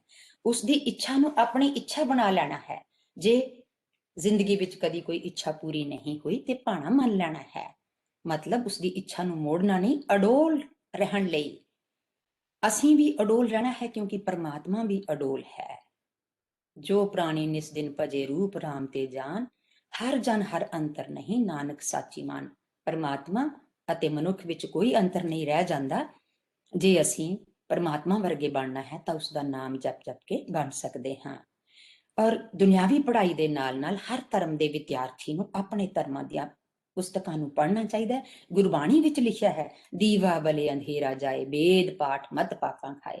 ਕੁਰਾਨ ਸ਼ਰੀਫ ਵੀ ਪੜ੍ਹਨੀ ਹੈ, ਗੀਤਾ ਵੀ ਪੜ੍ਹਨੀ ਹੈ, ਰਾਮਾਇਣ ਵੀ ਪੜ੍ਹਨੀ ਹੈ, ਬਾਈਬਲ ਵੀ ਪੜ੍ਹਨੀ ਹੈ, ਗੁਰੂ ਗ੍ਰੰਥ ਸਾਹਿਬ ਵੀ ਪੜ੍ਹਨੇ ਨੇ। ਆਪਣੇ ਧਰਮ ਦੀ ਪੁਸਤਕ ਘੱਟੋ ਘੱਟ ਜ਼ਰੂਰ ਪੜ੍ਹਨੀ ਚਾਹੀਦੀ ਹੈ, ਤਾਂ ਕਿ ਇਹ ਪਤਾ ਲੱਗੇ ਲੈਸਨ ਇੱਕ ਦਿਨ 'ਚ ਨਹੀਂ, ਬਾਰ-ਬਾਰ ਯਾਦ ਕਰਨਾ ਪੈਂਦਾ ਹੈ। ਜੇ ਫਿਰ ਵੀ ਸਹਿਮ ਹੈ, ਡਰ ਹੈ, ਤਾਂ ਪਰਮਾਤਮਾ ਤੇ ਭਰੋਸਾ ਰੱਖੋ। ਗੁਰੂ ਸਾਹਿਬ ਜੀ ਨੇ ਗੁਰੂ ਗ੍ਰੰਥ ਸਾਹਿਬ ਵਿੱਚ ਵੀ ਐਗਜ਼ਾਮਪਲ ਦਿੱਤੀ ਹੈ ਕਿ ਜੇ ਸਾਰੀ ਉਮਰ ਕੋਈ ਪਾਪ ਕਰਦਾ ਰਹਿ ਗਿਆ, ਇੱਕ ਛਿਨ ਇੱਕ ਪਲ ਧਿਆ ਕੇ ਵੀ ਆਪਣੇ ਜੀਵਨ ਦੇ ਵਿੱਚ ਮੁਕਤੀ ਹਾਸਲ ਕਰ ਸਕਦਾ ਹੈ। ਗੁਰੂ ਤੇਗ ਬਹਾਦਰ ਜੀ ਲਿਖਦੇ ਨੇ, ਹਰ ਕੋ ਨਾਮ ਸਦਾ ਸੁਖਦਾਈ, ਜਾ ਕੋ ਸਿਮਰ ਅਜਾਮਲ ਉਧਰਿਓ, ਗਨਕਾ ਹੂੰ ਗਤ ਪਾਈ, ਪੰਚਾਲੀ ਕੋ ਰਾਜ ਸਭਾ ਮੈਂ ਰਾਮ ਨਾਮ ਸੁਧਿਆਈ। ਅਜਾਮਲ ਔਰ ਗਨਿਕਾ, ਪਾਪੀ ਪੁਰਸ਼ਨ ਵੈਸ਼ਿਆ ਦੇ ਨਾਲ ਆਪਣੇ ਸੰਬੰਧ ਬਣਾ ਲੈਂਦਾ ਹੈ। ਭਗਤ ਰਵਿਦਾਸ, ਭਗਤ ਕਬੀਰ, ਗੁਰੂ ਅਰਜਨ ਦੇਵ ਜੀ, ਗੁਰੂ ਰਾਮਦਾਸ ਜੀ ਔਰ ਗੁਰੂ ਤੇਗ ਬਹਾਦਰ ਜੀ, ਇਹਨਾਂ ਦਾ ਵਰਣਨ ਗੁਰੂ ਗ੍ਰੰਥ ਸਾਹਿਬ ਵਿੱਚ ਕਰਦੇ ਨੇ ਕਿ ਪੰਚਾਲੀ ਜਿਹੜੀ ਦ੍ਰੋਪਦੀ ਹੈ ਮਹਾਭਾਰਤ ਵਿੱਚ, ਆਪਣੀ ਇੱਜ਼ਤ ਨੂੰ ਬਚਾਉਣ ਲਈ ਆਖਰੀ ਦਮ ਪਰਮਾਤਮਾ ਦਾ ਨਾਮ ਲੈਂਦੀ ਹੈ, ਭਗਵਾਨ ਉਸਦੀ ਰੱਖਿਆ ਕਰਦੇ ਨੇ। ਇਸ ਲਈ it's never too late to mend. ਹਰ ਤਰ੍ਹਾਂ ਦੇ ਡਰ ਭੈ ਨੂੰ ਖਤਮ ਕਰਕੇ ਪਰਮਾਤਮਾ ਦਾ ਭਰੋਸਾ ਰੱਖਦੇ ਹੋਏ ਜੇ ਜੀਵਨ ਨੂੰ ਸਫਲ ਕਰਨਾ ਹੈ ਤੇ ਪਰਮਾਤਮਾ ਨਾਲ ਪ੍ਰੇਮ ਕਰਨਾ ਪਏਗਾ। ਪ੍ਰੇਮ ਦਾ ਮਤਲਬ ਹੈ ਮੈਂ ਤੋਂ ਪਰੇ, ਹਉਮੈ ਨਹੀਂ। ਉਸਨੂੰ ਯਾਦ ਕਰਨਾ ਹੈ, ਪਰ ਉਸਨੂੰ ਪਿਆਰ ਕਰਨ ਲਈ ਕਾਮ ਕ੍ਰੋਧ ਲੋਭ ਮੋਹ ਹੰਕਾਰ ਤੇ ਮਨ ਦੇ ਅੰਦਰੂਨੀ ਵਿਕਾਰਾਂ ਨੂੰ ਖਤਮ ਕਰਨ ਲਈ ਇੰਨਾ ਸੌਖਾ ਕੰਮ ਨਹੀਂ ਹੈ। ਗੁਰੂ ਨਾਨਕ ਪਾਤਸ਼ਾਹ ਨੇ ਕਿਹਾ ਸੀ, ਜਾਓ ਤੋ ਪ੍ਰੇਮ ਖੇਲਣ ਕਾ ਚਾਓ, ਸਿਰ ਧਰ ਤਲੀ ਗਲੀ ਮੇਰੀ ਆਓ। ਇਹਨਾਂ ਮਨ ਦੇ ਵਿਕਾਰਾਂ ਨੂੰ ਦੂਰ ਕਰਨਾ ਤੇ ਬਾਹਰ ਦੀ ਦੁਨੀਆ ਦੇ ਟਕਰਾਓ ਦੇ ਨਾਲ ਮੁਕਾਬਲਾ ਕਰਨਾ ਬਹੁਤ ਕਠਿਨ ਹੈ, ਪਰ ਅਸੰਭਵ ਨਹੀਂ ਹੈ। ਇਸ ਤਰ੍ਹਾਂ ਕਰਨ ਨਾਲ ਕੁਛ ਨਹੀਂ ਬਣੇਗਾ। ਜੇ ਅਸੀਂ ਚਿੰਤਾ ਕਰ ਰਹੇ ਹਾਂ ਤੇ ਗੁਰੂ ਸਾਹਿਬ ਕਹਿੰਦੇ ਨੇ ਚਿੰਤਾ ਬਿਲਕੁਲ ਨਹੀਂ ਕਰਨੀ ਚਾਹੀਦੀ। ਚਿੰਤਾ ਤਾਂ ਕੀ ਕੀਜੀਏ ਜੋ ਅਣਹੋਣੀ ਹੋਏ, ਇਹ ਮਾਰਗ ਸੰਸਾਰ ਕੋ ਨਾਨਕ ਥਿਰ ਨਹੀਂ ਕੋਏ। ਸੰਸਾਰ ਵਿੱਚ ਕੋਈ ਵੀ ਐਸਾ ਮਨੁੱਖ ਨਹੀਂ ਹੈ ਜਿਸ ਨੂੰ ਚਿੰਤਾ ਨਹੀਂ ਹੈ। ਚਿੰਤਾ ਕਰਦਿਆਂ ਜੀਵਨ ਸੁਹੇਲਾ ਨਹੀਂ ਹੋ ਸਕਦਾ। ਚੜ੍ਹਦੀ ਕਲਾ ਵਿੱਚ ਰਹਿਣ ਦਾ ਸੁਨੇਹਾ ਸਿੱਖ ਧਰਮ ਦਾ ਮੁੱਢਲਾ ਅਸੂਲ ਹੈ। ਤੇ ਜੇ ਅਸੀਂ ਗੁਰੂ ਤੇਗ ਬਹਾਦਰ ਜੀ ਦੇ ਦੱਸੇ ਇਸ ਮਾਰਗ ਤੇ ਅਤੇ ਗੁਰੂ ਸਾਹਿਬਾਨ ਦੀ ਸ਼ਹਾਦਤ ਤੇ ਲਾਸਾਨੀ ਸ਼ਹਾਦਤ ਤੋਂ ਇਹ ਸਿੱਖਿਆ ਲੈ ਲਈਏ ਕਿ ਆਪਣੇ ਲਈ ਹੀ ਨਹੀਂ ਦੂਸਰਿਆਂ ਲਈ ਜੀਣਾ ਹੈ, ਤੇ ਗੁਰੂ ਸਾਹਿਬ ਸਾਨੂੰ ਇਹ ਅਸੀਸ ਦਿੰਦੇ ਨੇ, ਸਾਡੇ ਜ਼ਿੰਦਗੀ ਦੇ ਸਾਰੇ ਡਰ ਖਤਮ ਹੋ ਜਾਣਗੇ। ਭੈ ਨਾਸਨ ਦੁਰਮਤ ਹਰਨ ਕਲਮੇ ਹਰ ਕੋ ਨਾਮ, ਨਿਸ ਦਿਨ ਜੋ ਨਾਨਕ ਭਜੇ ਸਫਲ ਹੋਏ ਤੇ ਕਾਮ। ਮੈਂ ਆਸ ਕਰਦੀ ਹਾਂ ਕਿ ਗੁਰੂ ਤੇਗ ਬਹਾਦਰ ਜੀ ਦੀ ਬਾਣੀ ਦੀ ਅਸੀਸ ਸਾਨੂੰ ਸਾਰਿਆਂ ਨੂੰ ਮਿਲੇਗੀ। ਅਸੀਂ ਰਲ ਮਿਲ ਬੈਠ ਕੇ ਵਿਚਾਰਾਂ ਕਰ ਰਹੇ ਹਾਂ। ਹੋਰ ਸੁਣਾਂਗੇ ਪ੍ਰੋਫੈਸਰ ਇਕਬਾਲ ਕੈਸਰ ਜੀ ਤੋਂ। ਇੰਨੀ ਕੁ ਮੇਰੀ ਤੁੱਛ ਜਿਹੀ ਬੁੱਧੀ ਚੋਂ ਸੇਵਾ ਪ੍ਰਵਾਨ ਕਰਨੀ ਹੋਈਆਂ, ਗਲਤੀਆਂ ਹੋਈਆਂ ਹੋਣਗੀਆਂ, ਭੁੱਲ ਚੁੱਕ ਦੀ ਖਿਮਾ। ਵਾਹਿਗੁਰੂ ਜੀ ਕਾ ਖਾਲਸਾ, ਵਾਹਿਗੁਰੂ ਜੀ ਕੀ ਫਤਿਹ। Thank you very much once again. Thank you. Thank you very much, ma'am. Doctor Paramjit ma'am ਦਾ ਗੋਬਿੰਦਗੜ੍ਹ ਪਬਲਿਕ ਕਾਲਜ ਅਲੌਰ ਖੰਨਾ ਵੱਲੋਂ ਸਾਰੇ ਵਿਦਿਆਰਥੀ ਜੋ ਸਰੋਤੇ ਜੁੜੇ ਹੋਏ ਨੇ ਉਹਨਾਂ ਵੱਲੋਂ ਮੈਂ ਬਹੁਤ ਦਿਲੋਂ ਧੰਨਵਾਦ ਕਰਦਾ ਕਿ ਉਹਨਾਂ ਨੇ ਗੁਰੂ ਤੇਗ ਬਹਾਦਰ ਜੀ ਦੀ ਬਾਣੀ ਦੀ ਜੋ ਸਿੱਖਿਆ ਕੀਤੀ, ਉਹ ਅੱਜ ਦੇ ਸਾਡੇ ਆਧੁਨਿਕ ਸਮਿਆਂ ਦੇ ਵਿੱਚ ਇਨਸਾਨੀ ਜ਼ਿੰਦਗੀ ਦੀ ਪੇਨ ਤੇ ਸਫਰਿੰਗ, ਹਿਊਮਨ ਐਗਜ਼ਿਸਟੈਂਸ ਨੂੰ ਜੋ ਚੈਲੰਜਸ ਨੇ, ਸੋਸ਼ਲ ਚੈਲੰਜਸ ਨੇ, ਸਾਈਕੋਲੋਜੀਕਲ ਚੈਲੰਜਸ ਨੇ, ਸਪਿਰਿਚੁਅਲ ਚੈਲੰਜਸ ਨੇ, ਉਹਨਾਂ ਦੇ ਸੰਦਰਭ ਦੇ ਵਿੱਚ ਤੁਸੀਂ ਵਿਆਖਿਆ ਕੀਤੀ ਹੈ, ਉਹ ਬਹੁਤ ਸ਼ਾਨਦਾਰ ਹੈ। ਤੇ ਜੇ ਅਸੀਂ ਉਹਨੂੰ ਆਪਣੇ ਜੀਵਨ ਦੇ ਵਿੱਚ, ਆਪਣੇ ਅਨੁਭਵ ਦੇ ਵਿੱਚ ਲੈ ਕੇ ਆਵਾਂਗੇ ਤਾਂ ਇਨਸਾਨੀ ਜ਼ਿੰਦਗੀ ਦੀ ਜੋ ਪੇਨ ਤੇ ਦਰਦ ਸਫਰਿੰਗ ਨੇ ਉਹ ਘੱਟ ਹੋ ਸਕਦੀ ਹੈ ਤੇ ਬੰਦਾ ਇੱਕ ਸਾਰਥਕ ਜੀਵਨ ਅੱਗੇ ਵਧ ਸਕਦਾ ਤੇ ਇਨਸਾਨੀ ਸਮਾਜ ਹੈ ਜਿਹੜਾ ਉਹ ਵੀ ਨਵੇਂ ਡਾਇਮੈਂਸ਼ਨ ਕੋਲ ਲੱਗ ਸਕਦਾ। ਸੋ ਮੈਮ ਤੁਹਾਡਾ ਬਹੁਤ ਬਹੁਤ ਧੰਨਵਾਦ। ਤੁਸੀਂ ਆਪਣਾ ਕੀਮਤੀ ਵਕਤ ਸਾਨੂੰ ਦਿੱਤਾ। ਤੁਹਾਡੇ ਦਾ ਸਮੇਂ ਦਾ ਵੀ ਸਾਡੇ ਨਾਲ ਫਰਕ ਹੈ। ਸੋ ਅਸੀਂ ਉਮੀਦ ਕਰਾਂਗੇ ਕਿ ਸਾਨੂੰ ਭਵਿੱਖ ਦੇ ਵਿੱਚ ਵੀ ਤੁਸੀਂ ਇਸੇ ਤਰ੍ਹਾਂ ਆਪਣੀ नॉलेज ਨਾਲ ਸ਼ੇਅਰ ਕਰਦੇ ਰਹੋਗੇ। बहुत बहुत धन्यवाद। Thank you ma'am. अभी आप जुड़े रहेंगे हमारे साथ थोड़ी देर? हाँ, भी जुड़ सकती हूँ, कोई बात नहीं, सुनूंगी इकबाल जी को, जरूर सुनूंगी। Thank you ma'am, thank you. इस ਵੈਬੀਨਾਰ ਦੇ ਅਗਲੇ ਜੋ ਵਕਤਾ ਨੇ ਮੈਂ ਉਹਨਾਂ ਦੇ ਨਾਲ ਤੁਹਾਡੇ ਰਸਮੀ ਜਾਣ ਪਛਾਣ ਕਰਵਾ ਕੇ ਉਸ ਤੋਂ ਬਾਅਦ ਉਹਨਾਂ ਨੂੰ ਮਾਈਕ ਦੇਵਾਂਗਾ। ਜੋ ਤੁਹਾਡੇ ਸਾਡੇ ਅਗਲੇ ਵਕਤਾ ਨੇ ਇਹ ਨੇ ਸ਼੍ਰੀ ਮੁਹੰਮਦ ਇਕਬਾਲ ਕੈਸਰ ਸਾਹਿਬ, ਜੋ ਪੱਛਮੀ ਪਾਕਿਸਤਾਨ ਦੇ ਖੋਜੀ ਵਿਦਵਾਨ ਨੇ, ਜਿਨ੍ਹਾਂ ਨੇ ਪੰਜਾਬ ਦੀ ਵਿਰਾਸਤ ਨੂੰ ਲੈ ਕੇ ਬਹੁਤ ਖੂਬਸੂਰਤ ਕੰਮ ਅੰਜਾਮ ਦਿੱਤੇ ਨੇ। ਸੋ ਜੋ ਮੁਹੰਮਦ ਇਕਬਾਲ ਕੈਸਰ ਸਾਹਿਬ ਨੇ ਆਪਣੇ ਜੀਵਨ ਦਾ ਮੁੱਢਲਾ ਅਕਾਦਮਿਕ ਸਫ਼ਰ ਸ਼ੁਰੂ ਕੀਤਾ, ਉਹ ਸਕੂਲ ਅਧਿਆਪਨ ਤੋਂ ਸ਼ੁਰੂ ਕੀਤਾ ਤੇ ਨਾਲੋਂ ਨਾਲ ਜੋ ਪੰਜਾਬੀ ਅਦਬ ਸੀ ਉਹਦੀ ਸੇਵਾ ਵੀ ਕਰਦੇ ਰਹੇ। ਸੋ ਇਕਬਾਲ ਕੈਸਰ ਸਾਹਿਬ ਨੇ ਸਭ ਤੋਂ ਪਹਿਲੇ ਜੋ ਆਪਣਾ ਅਦਬ ਦੇ ਵਿੱਚ ਯੋਗਦਾਨ ਪਾਇਆ ਉਹ 1978 ਦੇ ਵਿੱਚ ਉਹਨਾਂ ਦੀ ਲੋਕ ਗੀਤਾਂ ਦੀ ਇੱਕ ਕਿਤਾਬ ਪ੍ਰਕਾਸ਼ਿਤ ਹੁੰਦੀ ਹੈ, ਦੋ ਪੱਤਰ ਅਨਾਰਾਂ ਦੇ। ਉਸ ਤੋਂ ਬਾਅਦ ਉਹਨਾਂ ਦੀ ਇੱਕ ਕਵਿਤਾ ਦੀ ਕਿਤਾਬ ਜੋ ਉਹਨਾਂ ਨੇ ਖੁਦ ਲਿਖੀ, ਪਹਿਲਾਂ ਲੋਕ ਗੀਤ ਐਡਿਟ ਕੀਤੇ ਤੇ ਫਿਰ ਉਹਨਾਂ ਦੀ ਕਿਤਾਬ ਪੱਤਰ ਟਾਵਾਂ ਟਾਵਾਂ ਉਹਨਾਂ ਦੀ ਕਿਤਾਬ ਹੁੰਦੀ ਹੈ। ਉਸ ਤੋਂ ਬਾਅਦ ਉਹਨਾਂ ਨੇ ਇੱਕ ਰਾਜਨੀਤਿਕ ਐਸੇ ਲਿਖੇ, ਰਾਜ ਕਰੇਗਾ ਖਾਲਸਾ, ਤੇ ਉਸ ਤੋਂ ਬਾਅਦ ਵਰਲਡ ਪੰਜਾਬੀ ਕਾਨਫਰੰਸਿਸ ਜੋ ਹੁੰਦੀਆਂ ਰਹਿੰਦੀਆਂ ਨੇ ਦੋਨੇ ਪੰਜਾਬਾਂ ਨੂੰ ਇਕੱਠੇ ਕਰਨ ਦੇ ਉਪਰਾਲੇ, ਉਹਦੇ ਵਿੱਚ ਇਹਨਾਂ ਨੇ ਬੜਾ ਵੱਧ ਚੜ੍ਹ ਕੇ ਯੋਗਦਾਨ ਦਿੱਤਾ। ਇਹਨਾਂ ਨੇ ਟੈਗੋਰ ਕੇ ਸ਼ਾਹਕਾਰ ਅਫਸਾਨੇ ਅਨੁਵਾਦ ਕੀਤੇ, ਬੰਗਾਲੀ ਸਾਹਿਤ ਨੂੰ ਪਾਕਿਸਤਾਨ ਦੇ ਵਿੱਚ ਇੰਟਰੋਡਿਊਸ ਕੀਤਾ ਅਤੇ ਧੁੰਦਲਾ ਚਾਨਣ, ਹਿਸਟੋਰੀਕਲ ਸੈਕਸ਼ਨਾਈਜ਼ ਇਨ ਪਾਕਿਸਤਾਨ, ਗੁਲਾਮ ਨਾ ਹੋ ਜਾਏ ਮਸ਼ਰਕ, ਹਿਸਟਰੀ ਆਫ ਲਲਿਆਨੀ, ਜਿਹੜੇ ਦਰਾਂ ਦੇ ਦਰਸ਼ਨ ਆਦਿ ਬਹੁਤ ਖੂਬਸੂਰਤ ਦੋ ਪੁਸਤਕਾਂ ਨੇ ਪਾਕਿਸਤਾਨ, ਪੱਛਮੀ ਪਾਕਿਸਤਾਨ ਦੇ ਅਦਬੀ ਹਲਕੇ ਨੇ ਉਹਨਾਂ ਨੂੰ ਦਿੱਤੀਆਂ। ਤੇ ਇਸ ਵੇਲੇ ਸਾਹਿਬ ਹਿਸਟਰੀ ਆਫ ਲਾਹੌਰ ਦੇ ਉੱਤੇ ਕੰਮ ਕਰ ਰਹੇ ਨੇ, ਜੋ ਦੇਖਣ ਨੂੰ ਇੰਨਾ ਦਿਲਕਸ਼ ਲੱਗਦਾ ਵਿਸ਼ਾ। ਸੋ ਅਸੀਂ ਇੰਤਜ਼ਾਰ ਕਰਾਂਗੇ ਜ਼ਰੂਰ ਤੁਹਾਡੇ ਇਸ ਕੰਮ ਨੂੰ ਸਾਨੂੰ ਪੜ੍ਹਨ ਦਾ ਮੌਕਾ ਮਿਲੇਗਾ। ਸਾਡੀ ਸਾਂਝੀ ਵਿਰਾਸਤ ਦੋਨੇ ਪੰਜਾਬਾਂ ਦੀ। ਸੋ ਇਹਨਾਂ ਦੀ ਜਿਹੜੀ ਪੁਸਤਕ ਸੀ ਫਸਟ ਗੁਰੂ ਨਾਨਕ ਅਵਾਰਡ ਮਿਲਿਆ ਇਹਨਾਂ ਨੂੰ, ਬੈਸਟ ਬੁੱਕ ਅਵਾਰਡ ਜਿਹੜੇ ਤਰ੍ਹਾਂ ਦੇ ਦਰਸ਼ਨ ਪੁਸਤਕ ਨੂੰ 2018 ਦੇ ਵਿੱਚ ਮਿਲੇ ਇਹਨਾਂ ਇਨਾਮ ਸਨਮਾਨ ਮਿਲੇ। ਤੇ ਇਸ ਤੋਂ ਬਿਨਾਂ ਪੰਜਾਬ ਦੇ ਵਿੱਚ, ਪੱਛਮੀ ਪੰਜਾਬ ਦੇ ਵਿੱਚ ਪੰਜਾਬੀ ਨੂੰ ਲੈ ਕੇ ਜੋ ਸੰਸਥਾਵਾਂ ਬਣੀਆਂ ਹੋਈਆਂ ਨੇ, ਇਹਨਾਂ ਦੇ ਵਿੱਚ ਪਾਕਿਸਤਾਨੀ ਪੰਜਾਬੀ ਅਦਬੀ ਬੋਰਡ ਦੇ ਮੈਂਬਰ ਨੇ, ਪੰਜਾਬੀ ਅਦਬੀ ਸੰਗਤ ਦੇ ਜਨਰਲ ਸੈਕਟਰੀ ਦਾ ਅਹੁਦਾ ਨਿਭਾ ਰਹੇ ਨੇ, ਪੰਜਾਬੀ ਖੋਜ ਘਰ ਦੇ ਇਹ ਡਾਇਰੈਕਟਰ ਨੇ, ਤੇ ਪੰਜਾਬੀ ਹਿਸਟਰੀ ਬੋਰਡ ਦੇ ਫਾਊਂਡਰ ਮੈਂਬਰ ਨੇ, ਤੇ ਪੰਜਾਬੀ ਸੰਗਤ ਪਾਕਿਸਤਾਨ ਦੇ ਫਾਊਂਡਰ ਮੈਂਬਰ ਨੇ। तमाम उम्र अदब ते पंजाबी विरासत के नाल कैसर साहब ने अपने तनों मनों काम किया। कैसर साहब ਅਸੀਂ ਤੁਹਾਡਾ ਇੱਕ ਵਾਰ ਫੇਰ ਇਸ ਪੰਜਾਬ ਨੂੰ ਤੁਹਾਨੂੰ ਵੈਲਕਮ ਆਖਰੀ ਜੀ ਆਇਆਂ ਹੈ। ਸੋ ਮੈਂ ਤੁਹਾਨੂੰ ਅਫੀਸ਼ੀਅਲੀ ਰਸਮੀ ਤੌਰ ਤੇ ਮੈਂ ਤੁਹਾਨੂੰ ਕਹਾਂਗਾ ਕਿ ਤੁਸੀਂ ਆਪਣੇ ਵਿਚਾਰ ਜੋ ਸਾਡਾ ਅੱਜ ਦਾ ਵਿਸ਼ਾ ਹੈ ਗੁਰੂ ਤੇਗ ਬਹਾਦਰ ਜੀ ਦੀ ਬਾਣੀ ਦੇ ਸੰਦਰਭ ਦੇ ਵਿੱਚ ਦਿਓ। ਸਾਹਿਬ ਇਕਬਾਲ कैसर साहब। बहुत शुक्रिया जी, बहुत बहुत धन्यवाद कि अज मैनू इस सुभाग बख्शिया तुसा गोबिंदगढ़ पब्लिक कॉलेज के बंदोबस्तियों का मैं बहुत ही धन्यवादी हाँ, खास करके डॉक्टर नीना जी और डॉक्टर परमजीत कौर जी और उस तो बाद संजय कौशिक जी, बाकी जड़े स्रोते ने उन्हों का भी मैं बहुत ही धन्यवादी हाँ। मैं असल च बुनियादी तौर के उत्ते यानी मुढ़ले तौर के उत्ते मैं जड़ा है मैं सिर्फ और सिर्फ केवल पंजाबी भाषा पंजाब और पंजाबीयत के नाल ही जुड़िया हुआ। एक अनपढ़ बंदा हाँ, मैनू कोई ज्ञान नहीं, बिल्कुल नहीं गया और ना मैनू ये उत्ते कोई मान है। हाँ, ये जरूर है कि मैं अपनी भाषा के नाल अपनी मात भाषा के नाल जुड़िया होया, ये उत्ते मैनू बहुत गौरव है और मैं ये हमेशा अपने नाल लैके ही जावांगा।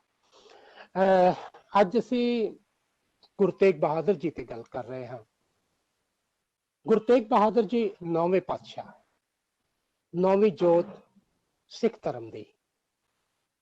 पहले पातशाह जी ने फरमाया सी एक ओंकार सतनाम करता पुरख निरभौ निर्वैर अकाल मूरत अजूनी सहभंग गुर प्रसाद जप आद सच जुगाद सच नानक है भी सच उसी भी सच।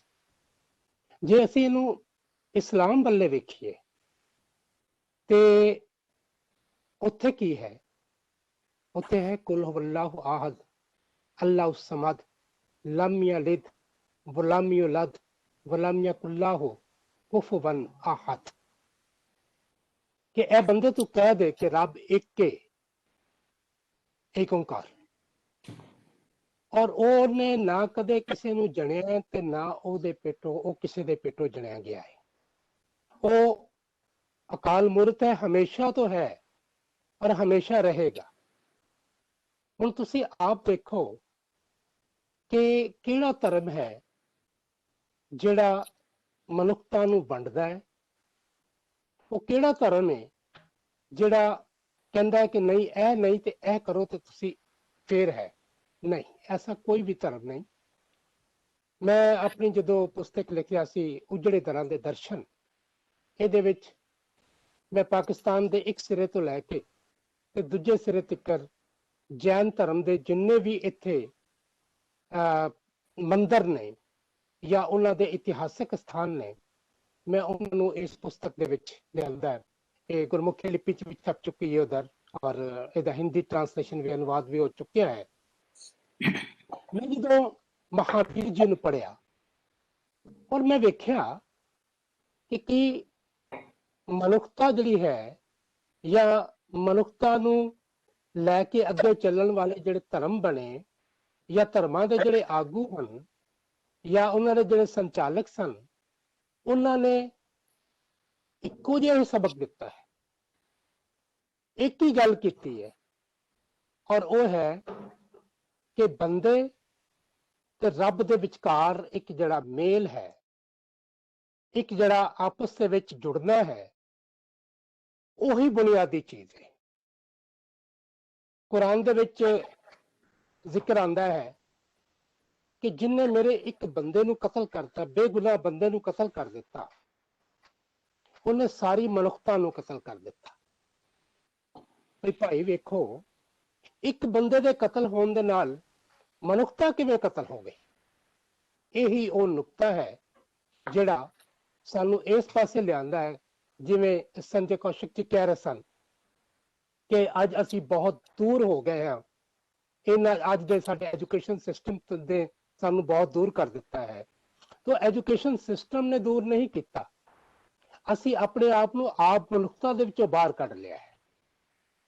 ਕਿਹੜਾ ਧਰਮ ਦਾ ਗ੍ਰੰਥ ਹੈ ਜਿਹੜਾ ਕਿ ਇਨਸਾਨ ਨੂੰ ਇਨਸਾਨ ਹੋਣ ਤੋਂ ਰੋਕਦਾ ਹੈ? ਨਹੀਂ, ਉਹ ਜਿਹੜੀ ਚੀਜ਼ ਰੋਕਦੀ ਹੈ ਉਹ ਹੈ ਲੋਭ, ਮੋਹ, ਹੰਕਾਰ। ਇਹ ਤਰੇ ਚੀਜ਼ਾਂ ਨੇ ਜਿਹੜੀਆਂ ਸਾਨੂੰ ਇਨਸਾਨ ਹੋਣ ਤੋਂ ਰੋਕਦੀਆਂ ਨੇ ਔਰ ਜਿਹੜੀਆਂ ਸਾਡੇ ਪੈਰਾਂ ਦੀ ਜ਼ੰਜੀਰ ਨੇ। ਔਰ ਅਸੀਂ ਇਹ ਸੋਚ ਲੈਂਦੇ ਹਾਂ ਕਿ ਜੇ ਅਸੀਂ ਇਹ ਨਾ ਕੀਤਾ ਤੇ ਅਸੀਂ ਨਹੀਂ ਬਚਾਂਗੇ, ਅਸੀਂ ਇਹ ਨਾ ਕੀਤਾ ਤੇ ਅਸੀਂ ਨਹੀਂ ਬਚਾਂਗੇ। ਬਈ ਕਿਉਂ ਨਹੀਂ ਬਚੋਗੇ? ਅਗਰ ਚਾਹੁੰਦੇ ਹੋ ਤੇ ਉਹ ਸਾਰਾ ਕੁਝ ਕਰੋ, ਲੇਕਿਨ ਇਸ ਹੱਦ ਵਿੱਚ ਰਹਿ ਕੇ ਕਿ ਤੁਸੀਂ ਵੀ ਇਨਸਾਨ ਹੋ, ਤੁਸੀਂ ਵੀ ਮਨੁੱਖ ਹੋ ਔਰ ਹਰ ਮਨੁੱਖ ਨੂੰ ਦੂਸਰੇ ਮਨੁੱਖ ਦੇ ਜਿਹੜਾ ਹੈ ਉਹ ਅੱਗੇ ਵਧਣ ਦਾ ਔਰ ਉਹਨੂੰ ਜੀਣ ਦਾ ਹੱਕ ਦਿਓ। ਨਾ ਕੇਵਲ ਉਹਨੂੰ ਹੱਕ ਦਿਓ ਬਲਕਿ ਜਿੰਨੇ ਵੀ ਪ੍ਰਜਾਤੀ ਦੁਨੀਆ ਦੇ ਉੱਤੇ ਮੌਜੂਦ ਹੈ ਉਹਨਾਂ ਸਾਰਿਆਂ ਨੂੰ ਉਹ ਹੱਕ ਦਿਓ ਕਿ ਉਹ ਵੀ ਆਪਣੇ ਆਪ ਨੂੰ ਕਾਇਮ ਰੱਖ ਸਕਣ। ਇਸ ਪੂਰੀ ਇਨਸਾਨੀਅਤ ਦੇ ਅੰਦਰ, ਉਹ ਪੂਰੀ ਦੁਨੀਆ ਦੇ ਅੰਦਰ ਜਾਂ ਇਸ ਸ੍ਰਿਸ਼ਟੀ ਦੇ ਅੰਦਰ ਆਪਣੇ ਆਪ ਨੂੰ ਕਾਇਮ ਰੱਖ ਸਕਣ। ਮੈਂ ਥੋੜਾ ਜਿਹਾ ਹੋਰ ਇੱਧਰ ਨੂੰ ਲੈ ਕੇ ਜਾਵਾਂਗਾ ਤੇ ਉਹ ਇਹ ਹੈ ਕਿ ਅੱਜ ਵੇਖੋ ਕਿ ਦੁਨੀਆ ਦੇ ਵਿੱਚੋਂ ਉਹ ਕਿੰਨੀਆਂ ਪ੍ਰਜਾਤੀਆਂ ਨੇ ਜਿਹੜਾ ਅਸਾਂ ਆਪਣੇ ਸਵਾਦ ਵਾਸਤੇ ਖਤਮ ਕਰ ਦਿੱਤੀਆਂ ਨੇ। ਅੱਜ ਮੈਂ ਪਿਛਲੇ ਦਿਨ ਦੇਖ ਲਿਆ ਸੀ ਕਿ ਆਪਣੇ ਬੱਚਿਆਂ ਨੂੰ ਮੈਂ ਪੜ੍ਹਾਉਣਾ ਸੀ ਕਿ ਮੈਂ ਕਿਉਂਕਿ ਪੰਜਾਬੀ ਪੜ੍ਹਾਉਣਾ ਤੇ ਮੈਂ ਉਹਨਾਂ ਨੂੰ ਕਹਿਣਾ ਸੀ ਕਿ ਇਹ ਜਿਹੜੀ ਇਲ ਹੈ ਇਹ ਵੱਖਰੀ ਹੈ ਔਰ ਜਿਹੜੀ ਗਿਰਜ ਉਹ ਵੱਖਰੀ ਹੈ। ਮੈਂ ਉਹਨਾਂ ਨੂੰ ਵੀਡੀਓ ਵੀ ਵਿਖਾਈਆਂ, ਕੁਝ ਸਮਝਾਇਆ ਵੀ, ਲੇਕਿਨ ਮੈਨੂੰ ਉਸ ਵੇਲੇ ਬਹੁਤ ਦੁੱਖ ਹੋਇਆ ਜਦੋਂ ਮੈਂ ਇਹ ਸੋਚਿਆ ਕਿ ਅੱਜ ਸਾਨੂੰ ਆਪਣੇ ਬੱਚਿਆਂ ਨੂੰ ਵਿਖਾਉਣ ਵਾਸਤੇ ਅੱਜ ਸਾਡੇ ਕੋਲ ਗਿਰਜ ਨਹੀਂ ਰਹਿ ਗਈ। ਜਦੋਂ ਉਹ ਗਿਰਜ ਨਹੀਂ ਬਚੀ ਅਸੀਂ ਉਹਨੂੰ ਮਾਰਿਆ ਕਿਵੇਂ? ਉਹ ਦੇਖੋ ਕਿਸੇ ਧਰਮ ਚ ਉਹਨੂੰ ਖਾਧਾ ਨਹੀਂ ਜਾਂਦਾ, ਲੇਕਿਨ ਉਹ ਫਿਰ ਵੀ ਅਸੀਂ ਮੁਕਾ ਦਿੱਤੀ। ਬਈ ਕਿਵੇਂ ਮੁਕਾਈ? ਅਸੀਂ ਐਵੇਂ ਮੁਕਾਈ ਕਿ ਸਾਡਾ ਲੋਭ ਸੀ ਕਿ ਅਸੀਂ ਮੱਝਾਂ ਗਾਵਾਂ ਤੋਂ ਜ਼ਿਆਦਾ ਦੁੱਧ ਲੈ ਸਕੀਏ। ਉਹਨਾਂ ਨੂੰ ਅਸੀਂ ਇੰਜੈਕਸ਼ਨ ਦਿੱਤੇ ਇਸ ਵਾਸਤੇ ਕਿ ਸਾਨੂੰ ਜ਼ਿਆਦਾ ਦੁੱਧ ਦੇਣ, ਔਰ ਉਸ ਇੰਜੈਕਸ਼ਨ ਨੇ ਜਿੱਥੇ ਮੱਝਾਂ ਗਾਵਾਂ ਦੇ ਗੁਰਦੇ ਫੇਲ ਕੀਤੇ, ਉਹਨਾਂ ਦਾ ਗੋਸ਼ਤ ਮਰਨ ਤੋਂ ਬਾਅਦ ਇਹਨਾਂ ਜਿਹੜੀ ਗਿਰਜ ਉਹਨੇ ਖਾਧਾ ਔਰ ਉਸ ਤੋਂ ਬਾਅਦ ਉਹ ਮਰਨੀ ਸ਼ੁਰੂ ਹੋ ਗਈ ਔਰ ਅਸੀਂ ਉਹਨੂੰ ਮਾਰ ਦਿੱਤਾ। ਕਾਤਲ ਕੌਣ ਹੋਇਆ? ਕਾਤਲ ਅਸੀਂ ਹੋਏ, ਇਨਸਾਨ ਹੋਇਆ ਔਰ ਇਨਸਾਨ ਦਾ ਉਹ ਲੋਭ ਹੋਇਆ ਜਿਹੜਾ ਕਿ ਉਹਨੂੰ ਲੈ ਕੇ ਅੱਗੇ ਚੱਲ ਰਿਹਾ। ਇਹਦੇ ਵਿੱਚੋਂ ਹੀ ਵੈਰ ਨਿਕਲਦਾ ਹੈ। ਵੈਰ ਅਸੀਂ ਕਿਹਦੇ ਨਾਲ ਕਮਾਇਆ? ਅਸੀਂ ਆਪਣੇ ਆਪ ਨਾਲ ਕਮਾਇਆ, ਸਾਰੀ ਸ੍ਰਿਸ਼ਟੀ ਨਾਲ ਕਮਾਇਆ। ਔਰ ਇਸ ਵੈਰ ਨੂੰ ਲੈ ਕੇ ਹੀ ਅਸੀਂ ਹਰ ਜਗ੍ਹਾ ਦੇ ਉੱਤੇ ਅਗਰ ਅਸੀਂ ਸਿਆਸੀ ਤੌਰ ਤੇ ਵੇਖੀਏ ਤੇ ਫਿਰ ਅਸੀਂ ਕੀ ਕਰਨੇ ਆ? ਅਸੀਂ ਲੜਾਈਆਂ ਕਰਨੇ ਆ, ਜੰਗਾਂ ਹੁੰਦੀਆਂ। ਉਹਨਾਂ ਜੰਗਾਂ ਅੰਦਰ ਇਨਸਾਨ ਮਰਦੇ ਨੇ, ਉਹਨਾਂ ਜੰਗਾਂ ਅੰਦਰ ਇਹ ਹੈਵਾਨ ਮਰਦੇ ਨੇ। ਉਹਨਾਂ ਜੰਗਾਂ ਨੇ ਬਰਬਾਦ ਕੀਤਾ ਹੈ ਪੂਰੀ ਸ੍ਰਿਸ਼ਟੀ ਨੂੰ। ਅਸੀਂ ਜੋ ਭੋਗ ਰਹੇ ਹਾਂ ਅੱਜ, ਮਹਾਮਾਰੀ ਜਿਹੜੀ ਹੈ, ਇਹ ਕੀ ਹੈ? ਇਹ ਉਹੀ ਹੈ ਕਿ ਜਿਹਦੇ ਨਾਲ ਅਸੀਂ ਜੋ ਕੀਤਾ ਹੈ ਸ੍ਰਿਸ਼ਟੀ ਦੇ ਨਾਲ ਉਹਦਾ ਸਾਨੂੰ ਇਹਦਾ ਫਲ ਮਿਲ ਰਿਹਾ ਹੈ।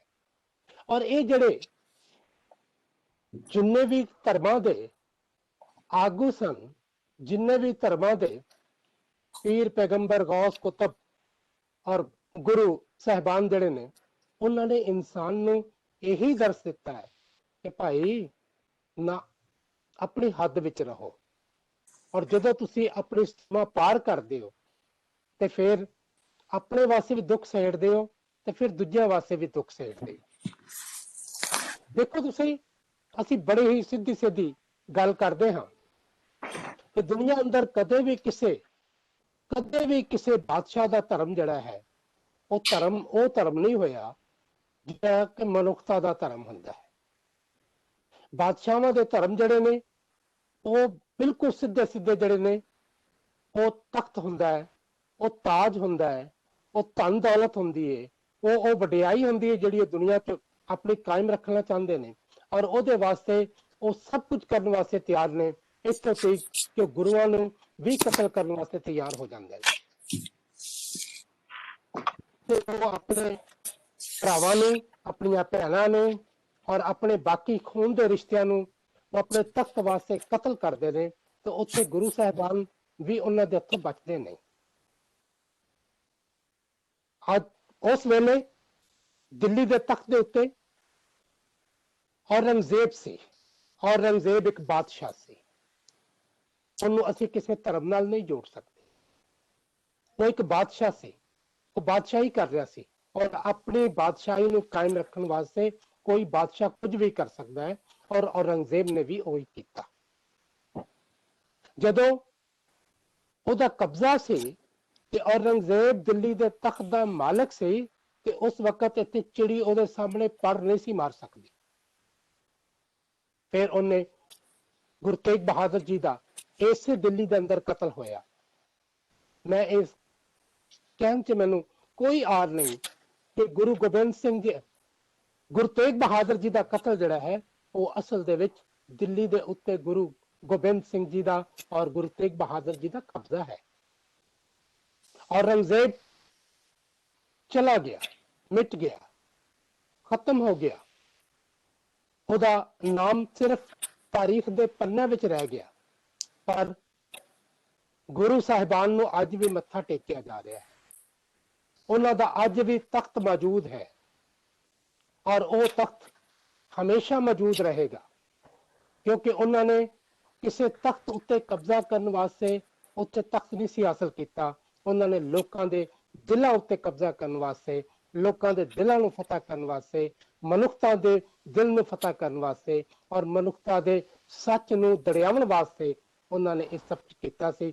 ਸੋ ਇਸ ਵਾਸਤੇ ਉਹਨਾਂ ਦਾ ਕਬਜ਼ਾ ਜਦੋਂ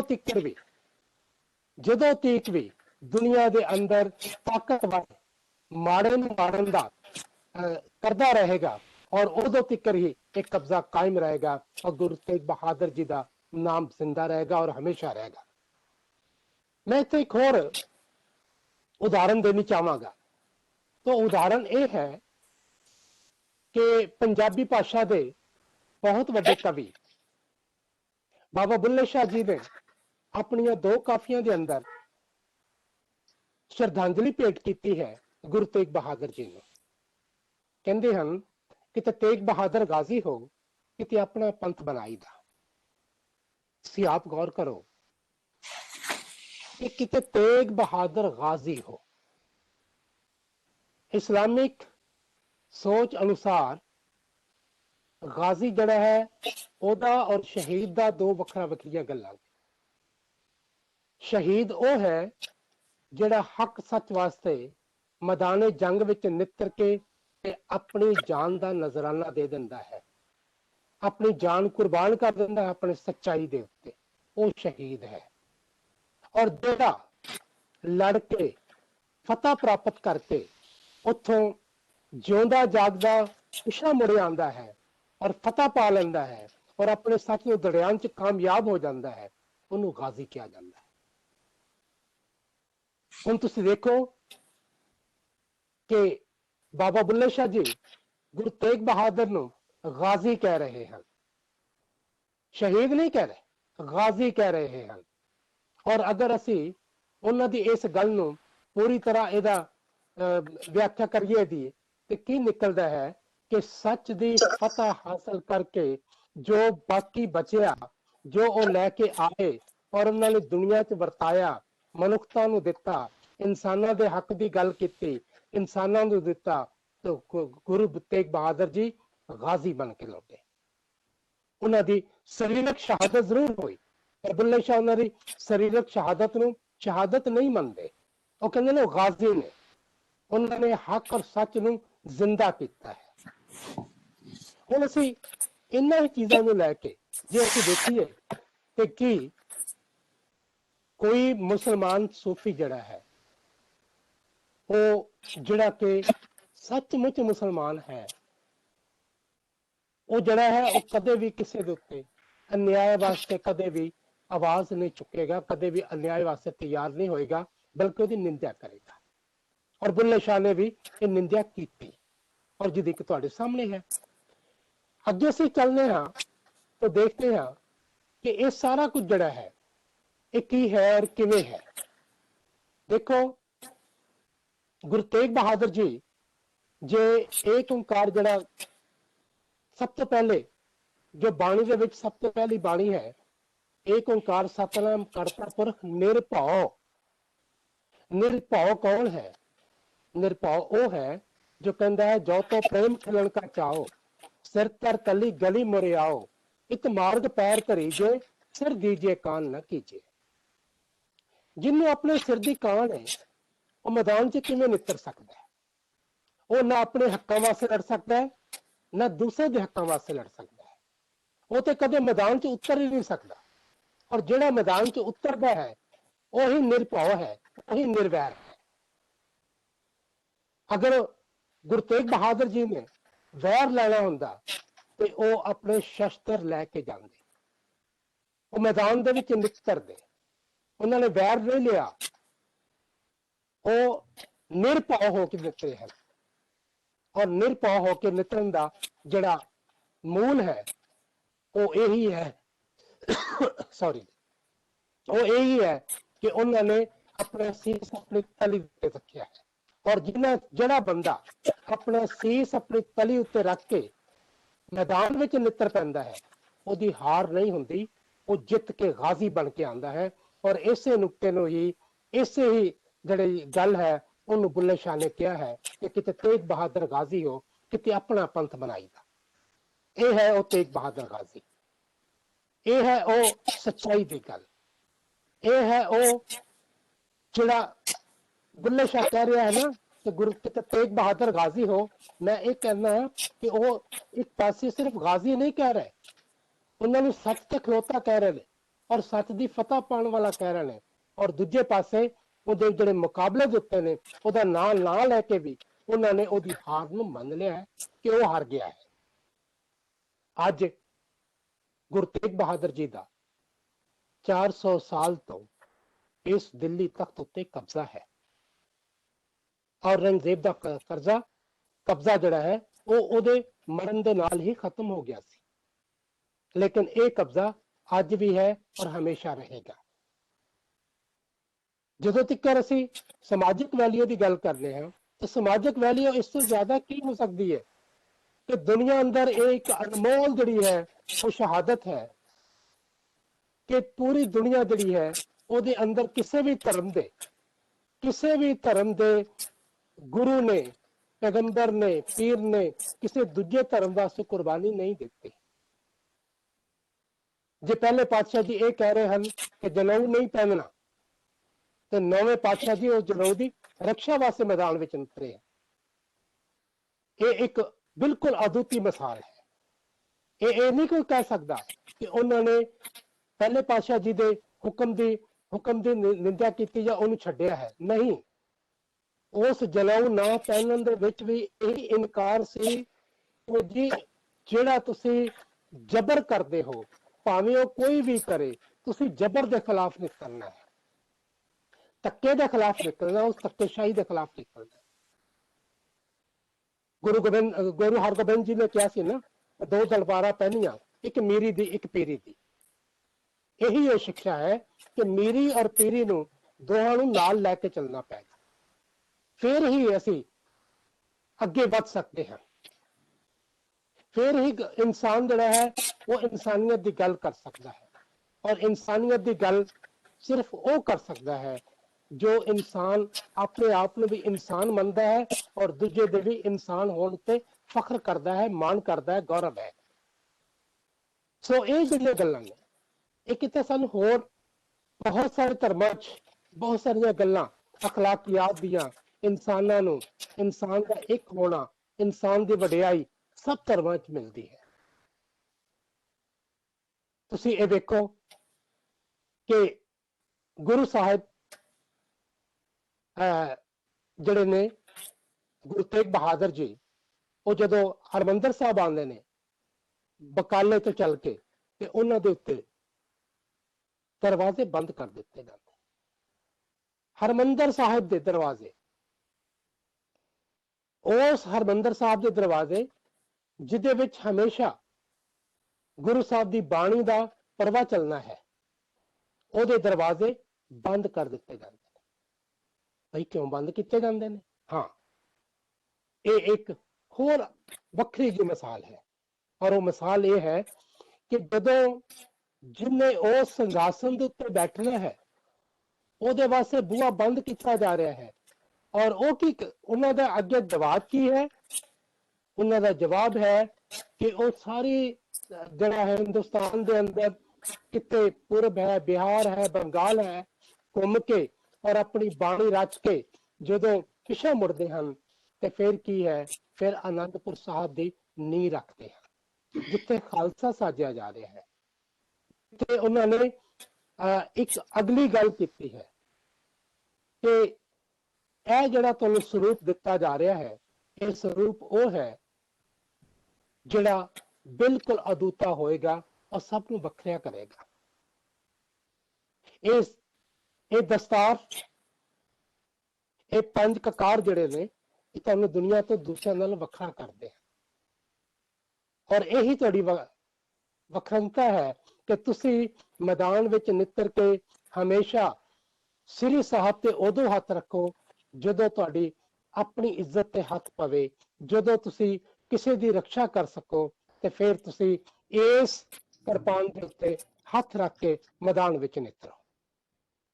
ਇਹੀ ਸਿੱਖਿਆ ਜਿਹੜੀ ਹੈ ਇਹ ਅਸੀਂ ਇਨਸਾਨੀਅਤ ਦੀ ਭਲਾਈ ਵਾਸਤੇ ਕਹਿ ਸਕਦੇ। ਅੱਜ ਦੁਨੀਆ ਭਰ ਦੇ ਦੇਸ਼ਾਂ ਵਿਦੇਸ਼ਾਂ ਦੇ ਅੰਦਰ ਬਹੁਤ ਸਾਰੇ ਮੁਲਕਾਂ ਦੇ ਅੰਦਰ ਐਟਮ ਬੰਬ ਬਣ ਗਿਆ ਹੈ। ਐਟਮ ਬੰਬ ਇਨਸਾਨ ਦੀ ਤਬਾਹੀ ਹੈ। ਬੰਬ ਦੇ ਫਟਣ ਦੇ ਨਾਲ ਇਹ ਨਹੀਂ ਸੋਚਦਾ ਕਿ ਕੌਣ ਹੱਕ ਤੇ ਹੈ ਔਰ ਕੌਣ ਨਾ ਹੱਕ ਹੈ, ਬਲਕਿ ਬੰਬ ਜਿਹੜਾ ਹੈ ਉਹ ਸਭ ਨੂੰ ਇੱਕੋ ਹੀ ਰਸਤੇ ਦੇ ਉੱਤੇ। ਤੁਸੀਂ ਦੇਖੋ ਜਾਪਾਨ ਦੇ ਵਿੱਚ ਕੀ ਹੋਇਆ ਕਿ ਅੱਜ ਤੱਕ ਇਨਸਾਨੀਅਤ ਉੱਤੇ ਤਰਾਸਦੀ ਵਿੱਚ ਹੈ, ਔਰ ਅਸੀਂ ਅੱਜ ਦੇ ਯੁੱਗ ਦੇ ਵਿੱਚ ਅਸੀਂ ਕੀ ਕਰ ਰਹੇ ਹਾਂ? ਹੋਰ ਤੇ ਹੋਰ ਬਹੁਤ ਛੋਟੀ ਜੀ ਮਿਸਾਲ ਹੈ, ਬਹੁਤ ਹੀ ਛੋਟੀ ਜੀ ਮਿਸਾਲ, ਕਿ ਅੱਜ ਅਸੀਂ ਇੰਨਾ ਕੁ ਧੂਆਂ ਆਪਣੇ ਆਸੇ ਪਾਸੇ ਕਰ ਲਿਆ ਹੈ ਕਿ ਆਹ ਦੇਖੋ ਹੁਣ ਫਰਵਰੀ ਜਾ ਰਿਹਾ ਹੈ ਔਰ ਅਸੀਂ ਧੁੰਦ ਦੇ ਵਿੱਚੋਂ ਬਾਹਰ ਨਹੀਂ ਆ ਰਹੇ, ਸਮੋਕ ਦੇ ਵਿੱਚੋਂ ਬਾਹਰ ਨਹੀਂ ਆ ਰਹੇ। ਇਹ ਸਭ ਕੁਝ ਕੀ ਹੈ? ਇਹ ਉਹਨਾਂ ਰਸਤਿਆਂ ਤੋਂ ਜਿਹੜਾ ਕਿ ਮਨੁੱਖਤਾ ਦੇ ਖਿਲਾਫ ਹਨ, ਅਸੀਂ ਉਹਨਾਂ ਉੱਤੇ ਚੱਲ ਕੇ, ਅਸੀਂ ਆਪਣੀ ਤਰੱਕੀ ਜ਼ਾਹਰ ਕਰਕੇ, ਅਸੀਂ ਆਪਣੇ ਆਪ ਨੂੰ ਵਡਿਆਈ ਕਰਕੇ, ਅਸੀਂ ਆਪਣੇ ਆਪ ਨੂੰ ਅੱਗੇ ਵਧਾ ਕੇ, ਔਰ ਅਸੀਂ ਕਹਿੰਦੇ ਹਾਂ ਕਿ ਅਸੀਂ ਬਹੁਤ ਕੁਝ ਹਾਸਲ ਕਰ ਲਿਆ। ਭਾਈ ਨਹੀਂ, ਅਗਰ ਹਾਸਲ ਕਰਨਾ ਹੈ ਤਾਂ ਪਹਿਲਾਂ ਮਨੁੱਖਾਂ ਦਾ ਦਿਲ ਜਿੱਤੋ, ਮਨੁੱਖਤਾ ਨੂੰ ਜਿੱਤੋ, ਮਨੁੱਖਤਾ ਦੀ ਗੱਲ ਕਰੋ, ਫਿਰ ਅੱਗੇ ਵੱਧ ਸਕਦੇ ਹਾਂ। ਜੇ ਅਸੀਂ ਕਿਸੇ ਦਾ ਭਲਾ ਨਹੀਂ ਕਰ ਸਕਦੇ ਤੇ ਘੱਟੋ ਘੱਟ ਅਸੀਂ ਆਪਣੇ ਦਿਲ ਦੇ ਅੰਦਰ ਦੂਜੇ ਦੇ ਭਲੇ ਵਾਸਤੇ ਸੋਚੀਏ ਤੇ ਸਹੀ। ਦੂਸਰੇ ਦੀ ਗੱਲ ਨੂੰ ਅਸੀਂ ਇਹ ਤੇ ਗੱਲ ਕਹੀਏ ਕਿ ਭਾਈ ਤੂੰ ਵੀ ਇਨਸਾਨ ਹੈ, ਮੈਂ ਵੀ ਇਨਸਾਨ ਹਾਂ, ਔਰ ਅਸੀਂ ਇੱਕ ਦੂਜੇ ਵਾਸਤੇ ਇਕੱਠੇ ਹੋ ਸਕੀਏ, ਔਰ ਅਸੀਂ ਕਹਿ ਸਕੀਏ ਕਿ ਜਦੋਂ ਵੀ ਕਿਸੇ ਤੇ ਭੀੜ ਪੈਂਦੀ ਹੈ ਤੇ ਅਸੀਂ ਕੀ ਕਹਿੰਦੇ ਹਾਂ? ਅਸੀਂ ਇੱਕੋ ਗੱਲ ਕਹਿੰਦੇ ਹਾਂ ਕਿ ਨਾਨਕ ਨਾਮ ਚੜ੍ਹਦੀ ਕਲਾ, ਤੇਰੇ ਭਾਣੇ ਸਰਬੱਤ ਦਾ ਭਲਾ। ਜੇ ਤੁਸੀਂ ਸਰਬੱਤ ਦਾ ਭਲਾ ਮੰਗਦੇ ਹੋ ਤੇ ਤੁਹਾਡਾ ਉਹਦੇ ਚ ਤੁਹਾਡਾ ਵੀ ਭਲਾ ਹੈ, ਔਰ ਅਗਰ ਤੁਸੀਂ ਸਰਬੱਤ ਦੇ ਭਲੇ ਤੋਂ ਬਾਹਰ ਨਿਕਲਦੇ ਹੋ ਤੇ ਉਹਦੇ ਚ ਤੁਸੀਂ ਵੀ ਮਰਦੇ ਹੋ, ਉਹਦੇ ਚ ਅਸੀਂ ਵੀ ਮਰਦੇ ਹਾਂ, ਉਹਦੇ ਚ ਹੋਰ ਵੀ ਮਰਦੇ ਨੇ, ਔਰ ਇਹ ਮੌਤ ਜਿਹੜੀ ਹੈ ਇਹ ਅਣਮਿੱਥੀ ਮੌਤ ਹੈ। ਸਾਨੂੰ ਕਿਸੇ ਨੂੰ ਵੀ ਆਪਣੀ ਅਣਮਿੱਥੀ ਮੌਤ ਵੱਲੇ ਨਹੀਂ ਵਧਣਾ ਚਾਹੀਦਾ। ਸਾਨੂੰ ਵਧਣਾ ਚਾਹੀਦਾ ਹੈ ਕਿ ਮਨੁੱਖਤਾ ਦੇ ਭਲਾ ਵਾਸਤੇ। ਮੈਂ ਤੇ ਇਹ ਕਹਿੰਦਾ ਹਾਂ ਕਿ ਉਹ ਬੰਦਾ ਦੁਨੀਆ ਅੰਦਰ ਜਿਹਨੇ ਇੱਕ ਡਿਸਪਲਿਨ ਬਣਾ ਦਿੱਤੀ, ਉਹਨੇ ਮਨੁੱਖਤਾ ਦਾ ਬਹੁਤ ਵੱਡਾ ਭਲਾ ਕੀਤਾ। ਉਹਦੇ ਵਰਗਾ ਕੋਈ ਹੈ? ਉਹਦੇ ਵਰਗਾ ਕੋਈ ਨਹੀਂ, ਕਿਉਂਕਿ ਉਹਨੇ ਮਨੁੱਖਤਾ ਦੇ ਭਲਾ ਵਾਸਤੇ ਸਭ ਕੁਝ ਕੀਤਾ। ਇਸੇ ਤਰ੍ਹਾਂ ਗੁਰੂ ਤੇਗ ਬਹਾਦਰ ਜੀ ਨੇ ਆਪਣਾ ਸੀਸ ਦਿੱਤਾ ਤਾਂ ਮਨੁੱਖਤਾ ਦੇ ਭਲੇ ਵਾਸਤੇ ਦਿੱਤਾ, ਔਰ ਉਹਦੇ ਚ ਉਹਨਾਂ ਨੇ ਕਿਹਾ ਕਿ ਇਹ ਜਿਹੜਾ ਸੀਸ ਹੈ ਇਹ ਮੈਂ ਮਨੁੱਖਤਾ ਵਾਸਤੇ ਦੇ ਰਿਹਾ ਹਾਂ, ਔਰ ਉਹਨਾਂ ਨੇ ਅਮਲੀ ਤੌਰ ਤੇ ਕਰਕੇ ਵਿਖਾਇਆ।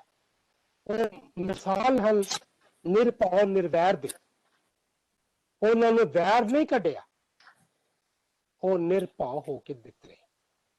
ਔਰ ਸਾਨੂੰ ਵੀ ਮੈਂ ਆਪਣੇ ਅਖੀਰ ਤੇ ਇਹੀ ਗੱਲ ਕਹਿਣੀ ਚਾਹਾਂਗਾ ਕਿ ਹਰ ਇਨਸਾਨ ਨੂੰ ਇਨਸਾਨੀਅਤ ਦੇ ਭਲੇ ਵਾਸਤੇ ਨਿਰਭਉ ਨਿਰਵੈਰ ਹੋ ਕੇ ਮੈਦਾਨ ਵਿੱਚ ਨਿਕਲਣਾ ਚਾਹੀਦਾ ਹੈ ਔਰ ਮਨੁੱਖਤਾ ਦੇ ਭਲੇ ਵਾਸਤੇ ਹੀ ਸਾਨੂੰ ਅੱਗੇ ਵਧਣਾ ਚਾਹੀਦਾ ਹੈ। ਇਹਦੇ ਵਿੱਚ ਹੀ ਸਾਡਾ ਭਲਾ ਹੈ, ਇਹਦੇ ਵਿੱਚ ਹੀ ਸਭ ਦਾ ਭਲਾ ਹੈ ਔਰ ਇਸ ਭਲੇ ਵਾਸਤੇ ਹਰ ਵੇਲੇ ਤਤਪਰ ਰਹਿਣਾ ਚਾਹੀਦਾ ਹੈ ਔਰ ਕਹਿਣਾ ਚਾਹੀਦਾ ਹੈ ਕਿ ਤੇਰੇ ਜਿਹੜਾ ਹੈ ਤੁਹਾਡਾ ਕਿ ਜੀ ਨਾਨਕ ਨਾਮ ਚੜ੍ਹਦੀ ਕਲਾ, ਤੇਰੇ ਭਾਣੇ ਸਰਬੱਤ ਦਾ ਭਲਾ। ਸਰਬੱਤ ਦੇ ਭਲੇ ਵਾਸਤੇ ਮੈਦਾਨ ਵਿੱਚ ਨਿਤਰੋ, ਨਿਰਭਉ ਨਿਰਵੈਰ ਹੋ ਕੇ ਨਿਤਰੋ। ਬਹੁਤ ਸ਼ੁਕਰੀਆ, ਧੰਨਵਾਦ ਜੀ।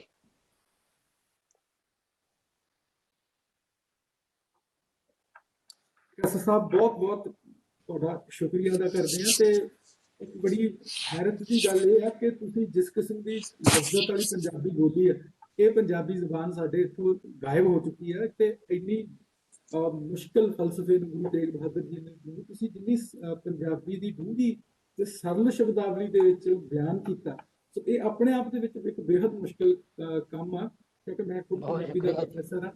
ਸਾਡੀ ਜ਼ੁਬਾਨ ਇੰਨੀ ਜ਼ਿਆਦਾ ਸੰਸਕ੍ਰਿਤ ਤੇ ਅੰਗਰੇਜ਼ੀ ਦੇ ਲਫ਼ਜ਼ਾਂ ਨਾਲ ਭਾਰੀ ਹੋ ਚੁੱਕੀ ਹੈ ਕਿ ਸਾਡੇ ਕੋਲ ਇਹ ਲਫ਼ਜ਼ ਹੀ ਹੈ ਨਹੀਂ ਕਿ ਅਸੀਂ ਇੰਨੀ ਤੁਸੀਂ ਮਤਲਬ ਇੱਕ ਆਮ ਆਵਾਮ, ਇੱਕ ਸਧਾਰਨ ਬੰਦੇ ਤੱਕ ਵੀ ਜਿਹੜੇ ਤਾਂ ਉਹਨੂੰ ਬਹੁਤ ਗੂੜੀਆਂ ਫਲਸਫਾਨਾ ਗੱਲਾਂ ਬੜੇ ਸਾਦੇ ਤਰੀਕੇ ਨਾਲ ਪਹੁੰਚਣਗੀਆਂ। ਤੋਂ ਮੈਂ ਬੱਚਿਆਂ ਨੂੰ ਵੀ ਜੋ ਜੁੜੇ ਹੋਏ ਨੇ ਉਹਨਾਂ ਨੇ ਵੀ ਮਹਿਸੂਸ ਕੀਤੀ ਹੋਣੀ ਹੈ ਗੱਲ ਕਿ ਜੋ ਜ਼ੁਬਾਨ ਦੀ ਖਾਸੀਅਤ ਸੀ, ਪੰਜਾਬੀ ਜ਼ੁਬਾਨ ਦੀ ਲਫ਼ਜ਼ਤ ਸੀ ਤੇ ਬਹੁਤ ਡੂੰਘੇ ਵਿਚਾਰਾਂ ਨੂੰ ਸਾਦਗੀ ਨਾਲ ਕਿਵੇਂ ਬਿਆਨ ਕਰਨਾ, ਉਹਦੀ ਲਫ਼ਜ਼ਤ ਵੀ ਬੱਚਿਆਂ ਨੇ ਅੱਜ ਮਹਿਸੂਸ ਕੀਤੀ ਹੋਣੀ ਹੈ। ਸਟਾਫ ਮੈਂਬਰ ਨੇ ਸਾਡੇ ਨਾਲ, ਤੇ ਤੁਹਾਡਾ ਬਹੁਤ ਬਹੁਤ ਧੰਨਵਾਦ ਕਰਦੇ ਹਾਂ ਅਸੀਂ। ਤੇ ਨਾਲੋਂ ਨਾਲ ਮੈਂ ਹੁਣ ਸੱਦਾ ਦੇਵਾਂਗਾ ਜੀ ਜੋ ਸਾਡੇ ਨਾਲ ਸਰੋਤੇ ਜੁੜੇ ਹੋਏ ਨੇ, ਜੇਕਰ ਤੁਹਾਡਾ ਕੋਈ ਇਸ ਵਿਸ਼ੇ ਨੂੰ ਲੈ ਕੇ ਕੋਈ ਸਵਾਲ ਹੈ ਜਾਂ ਤੁਸੀਂ ਕੋਈ ਗੱਲ ਕਰਨਾ ਚਾਹੁੰਦੇ ਹੋ ਤਾਂ ਤੁਹਾਡਾ ਅਸੀਂ ਵੈਲਕਮ ਕਰਦੇ ਹਾਂ। ਤੁਸੀਂ ਆਪਣੇ ਆਪ ਨੂੰ ਅਨਮਿਊਟ ਕਰਕੇ ਸਾਡੇ ਦੋਨੇ ਜੋ ਵਕਤਾ ਨੇ ਉਹਨਾਂ ਤੋਂ ਕੋਈ ਵੀ ਸਵਾਲ ਪੁੱਛ ਸਕਦੇ ਹੋ।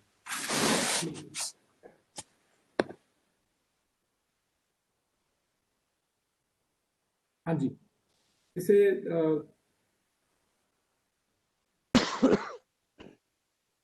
ਕਿਸੇ ਵਿਦਿਆਰਥੀ ਦਾ ਕੋਈ ਸਵਾਲ ਹੋਵੇ ਤਾਂ ਪਲੀਜ਼ ਸਵਾਲ ਪੁੱਛ ਸਕਦਾ, ਕੋਈ ਵੀ ਸਵਾਲ ਹੋਵੇ ਗੁਰੂ ਤੇਗ ਬਹਾਦਰ ਜੀ ਦੇ ਫਲਸਫੇ ਨੂੰ ਲੈ ਕੇ ਜਾਂ ਕੁਝ ਹੋਰ, ਕੁਛ ਵੀ ਪਾਕਿਸਤਾਨ ਵਿੱਚ ਪੰਜਾਬੀ ਬਾਰੇ ਕੁਝ ਪੁੱਛਣਾ ਹੋਵੇ ਜਾਂ ਤੁਸੀਂ ਤਾਂ doctor Paramjit government Iqbal cancer ਸਾਹਿਬ ਨੂੰ ਸਵਾਲ ਪੁੱਛ ਸਕਦੇ ਜੀ।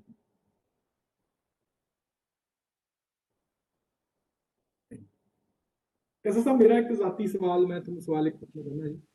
ਮੈਂ ਜੀ ਕਿ ਜਿਸ ਤਰ੍ਹਾਂ ਦਾ ਤੁਸੀਂ ਗੁਰੂ ਤੇਗ ਬਹਾਦਰ ਜੀ ਦੀ ਬਾਣੀ ਬਾਰੇ ਤੁਸੀਂ ਗੱਲਬਾਤ ਕੀਤੀ, ਇਹ ਤੋਂ ਲੱਗਦਾ ਕਿ ਤੁਸੀਂ ਇਸ ਬਾਰੇ ਕਾਫੀ ਜ਼ਿਆਦਾ ਤੁਹਾਡਾ ਅਧਿਐਨ, ਬਹੁਤ ਸਾਲਾਂ ਦਾ ਅਧਿਐਨ ਹੈ ਤੁਹਾਡਾ। ਕੀ ਇੱਥੇ ਮਤਲਬ ਪੰਜਾਬੀ ਜੋ ਜ਼ੁਬਾਨ ਹੈ ਇਹਦੇ ਵਿੱਚ ਸਿੱਖ ਫਲਸਫਾ ਅੱਜ ਵੀ ਲੋਕ ਪੜ੍ਹਦੇ ਆ, ਜਾਂ ਉਹਦਾ ਮੀਡੀਅਮ ਕੀ ਹੈ ਜੇ ਪੜ੍ਹਦੇ ਆ? ਉਹ ਸ਼ਾਹਮੁਖੀ 'ਚ ਪੜ੍ਹਦੇ ਆ, ਇੰਗਲਿਸ਼ 'ਚ ਪੜ੍ਹਦੇ ਆ, ਜਾਂ ਗੁਰਮੁਖੀ ਦੇ ਵਿੱਚ ਉਹਦੇ ਥਰੂ ਜਾਂਦੇ ਆ? ਸੋਰਸ ਕੀ ਆ? ਜੀ ਸਾਡੇ ਇੱਥੇ ਸ਼ਾਹਮੁਖੀ ਤੇ ਪੜ੍ਹਾਈ ਜਾਂਦੀ ਹੈ ਔਰ ਆਮ ਜਿਹੜੇ ਵਿਅਕਤੀ ਨੇ ਸ਼ਾਹਮੁਖੀ ਪੜ੍ਹਦੇ ਨੇ, ਪਰ ਅਸੀਂ ਜਿਹੜੇ ਲੋਕ ਪੰਜਾਬੀ ਲਿਟਰੇਚਰ ਨਾਲ ਜੁੜੇ ਹੋਏ ਆ, ਸਾਹਿਤ ਨਾਲ ਜੁੜੇ ਹੋਏ ਆ, ਅਸੀਂ ਗੁਰਮੁਖੀ ਵੀ ਪੜ੍ਹਨੇ ਆ ਔਰ ਅਸੀਂ ਜਿਹੜਾ ਹੈ ਉਹ ਸ਼ਾਹਮੁਖੀ ਪੜ੍ਹਨੇ ਆ।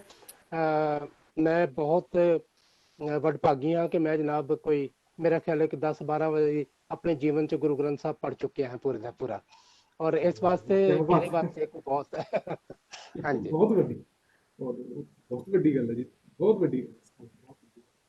ਸੋ ਹੁਣ ਮੈਂ ਸੱਦਾ ਦੇਵਾਂਗਾ ਪ੍ਰਿੰਸੀਪਲ ਡਾਕਟਰ ਨੀਨਾ ਸੇਠ ਨੂੰ, ਮੈਂ ਪਲੀਜ਼ ਉਹ ਇਸ ਸਮਾਗਮ ਬਾਰੇ, ਇਸ ਵੈਬਿਨਾਰ ਬਾਰੇ ਦੋ ਸ਼ਬਦ doctor Neena Seth. Mister Mohammad Kasar ji and doctor Paramjit Kaur ji, आपने जो आज अपने विचार साझा किए वो बहुत ही काबिले तारीफ है। And I can say this is the best Saturday since lockdown, क्योंकि इतनी ज्यादा आपने मॉरल वैल्यूज की बात करी, मेरे इतने सारे स्टूडेंट्स जुड़े हुए हैं, मेरा अपना मन शांत हो गया जब मैं आप लोगों को सुन रही थी। I was feeling like going on a journey with my GPS on and heading towards the God. So students, I think you must have learned about that we should fight our fear with courage and how to build the GPS for inside journey. And we should not be identified with either the positive or negative. Don't be identified with the pleasure or pain, with the attachment or aversion. And let attachment come and go, let aversion also come and go, and we should remain outside the both. And Kesar Saab was talking about that although we are product of our past, but we don't have to be prisoner of it. So more you pray, the less you will panic. And Kesar Saab, your message to save and conserve the whole humanity and nature is praiseworthy. And Madam Paramjit also talked about that we should keep trying through conscious efforts and move in life with the of literature. And it's pleasure listening to you, good resource persons like Dr. Sanjay Kaushik ji, who is holding a big charge, Dr. ji, speaking directly from Texas, and Mr. Kasser speaking from Pakistan. And so we all should spare time to listen to such a good resource person in life and him as per one's religion. So I'm thankful to your Sanjay Kaushik ji, आपका बहुत बहुत धन्यवाद हमारे साथ जुड़ने के लिए. Madam Paramjit जी, कासर साहब for sparing time and enlightening with these good words. So I'm sure that your sagacious learning will surely acquaint the students with the of teaching of revered Guru and learn the skills imperative for holistic growth of the personality. आज के समय में भी वाणी है और इन्होंने जो sacrifice की है उससे रिलेटेड जो स्टूडेंट्स और पार्टिसिपेंट ने सीखा, मैं उम्मीद करती हूँ कि वो उसको अपनी लाइफ में लेकर. बहुत बहुत धन्यवाद.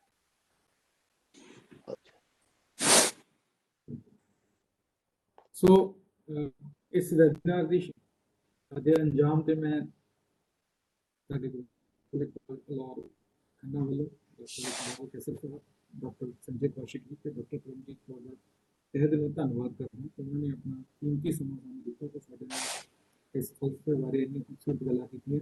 ਤੇ ਨਾਲੋਂ ਨਾਲ ਮੈਂ ਧੰਨਵਾਦ ਕਰਦਾ ਡਾਕਟਰ ਨੀਨਾ ਸੇਠ ਪਦਨੀ ਮੈਮ ਦਾ, ਜਿਨ੍ਹਾਂ ਨੇ ਇਹ ਸਾਰਾ ਉਪਰਾਲਾ ਕੀਤਾ, ਜਿਹਦੀ ਬਦੌਲਤ ਅਸੀਂ अपने महान शिक्षकों के बारे चंगे लोगों को जानकारी प्राप्त कर सके. बहुत बहुत मेहरबानी सारे श्रोतियां की जिन्होंने बड़े पेशेंस सारे का बहुत बहुत धन्यवाद. उम्मीद करते हैं कि कैसर साहब आपको हम ऑफलाइन भी जरूर सुनना चाहेंगे जब भी पेंडेमिक खुलेगा. हम जल्दी ही कोई international conference and Paramjit Kaur madam आपको भी हम बार-बार सुनना चाहेंगे. And with your permission doctor Kaushik ji, are you there? हम लीव करना चाहते हैं. Doctor Kaushik, I think he has left. Kasar ji, अभी इजाजत दीजिए. बहुत धन्यवाद. Have a nice day. Thank you.